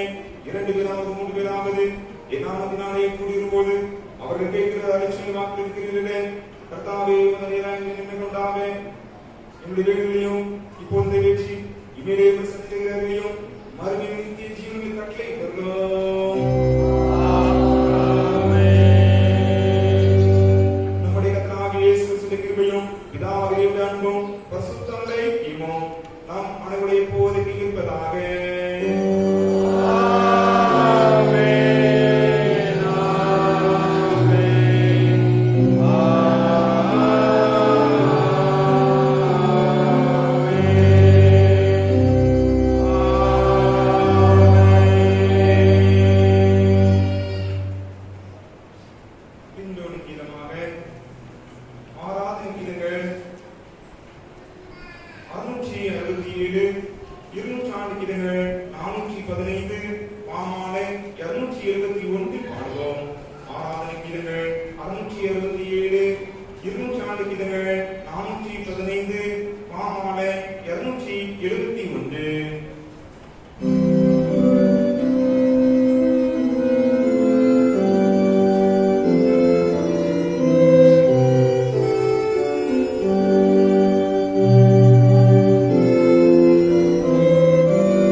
சென்று வர கடவோம்.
ಸರ್ ಸರ್ ಸರ್ ஒரு சின்ன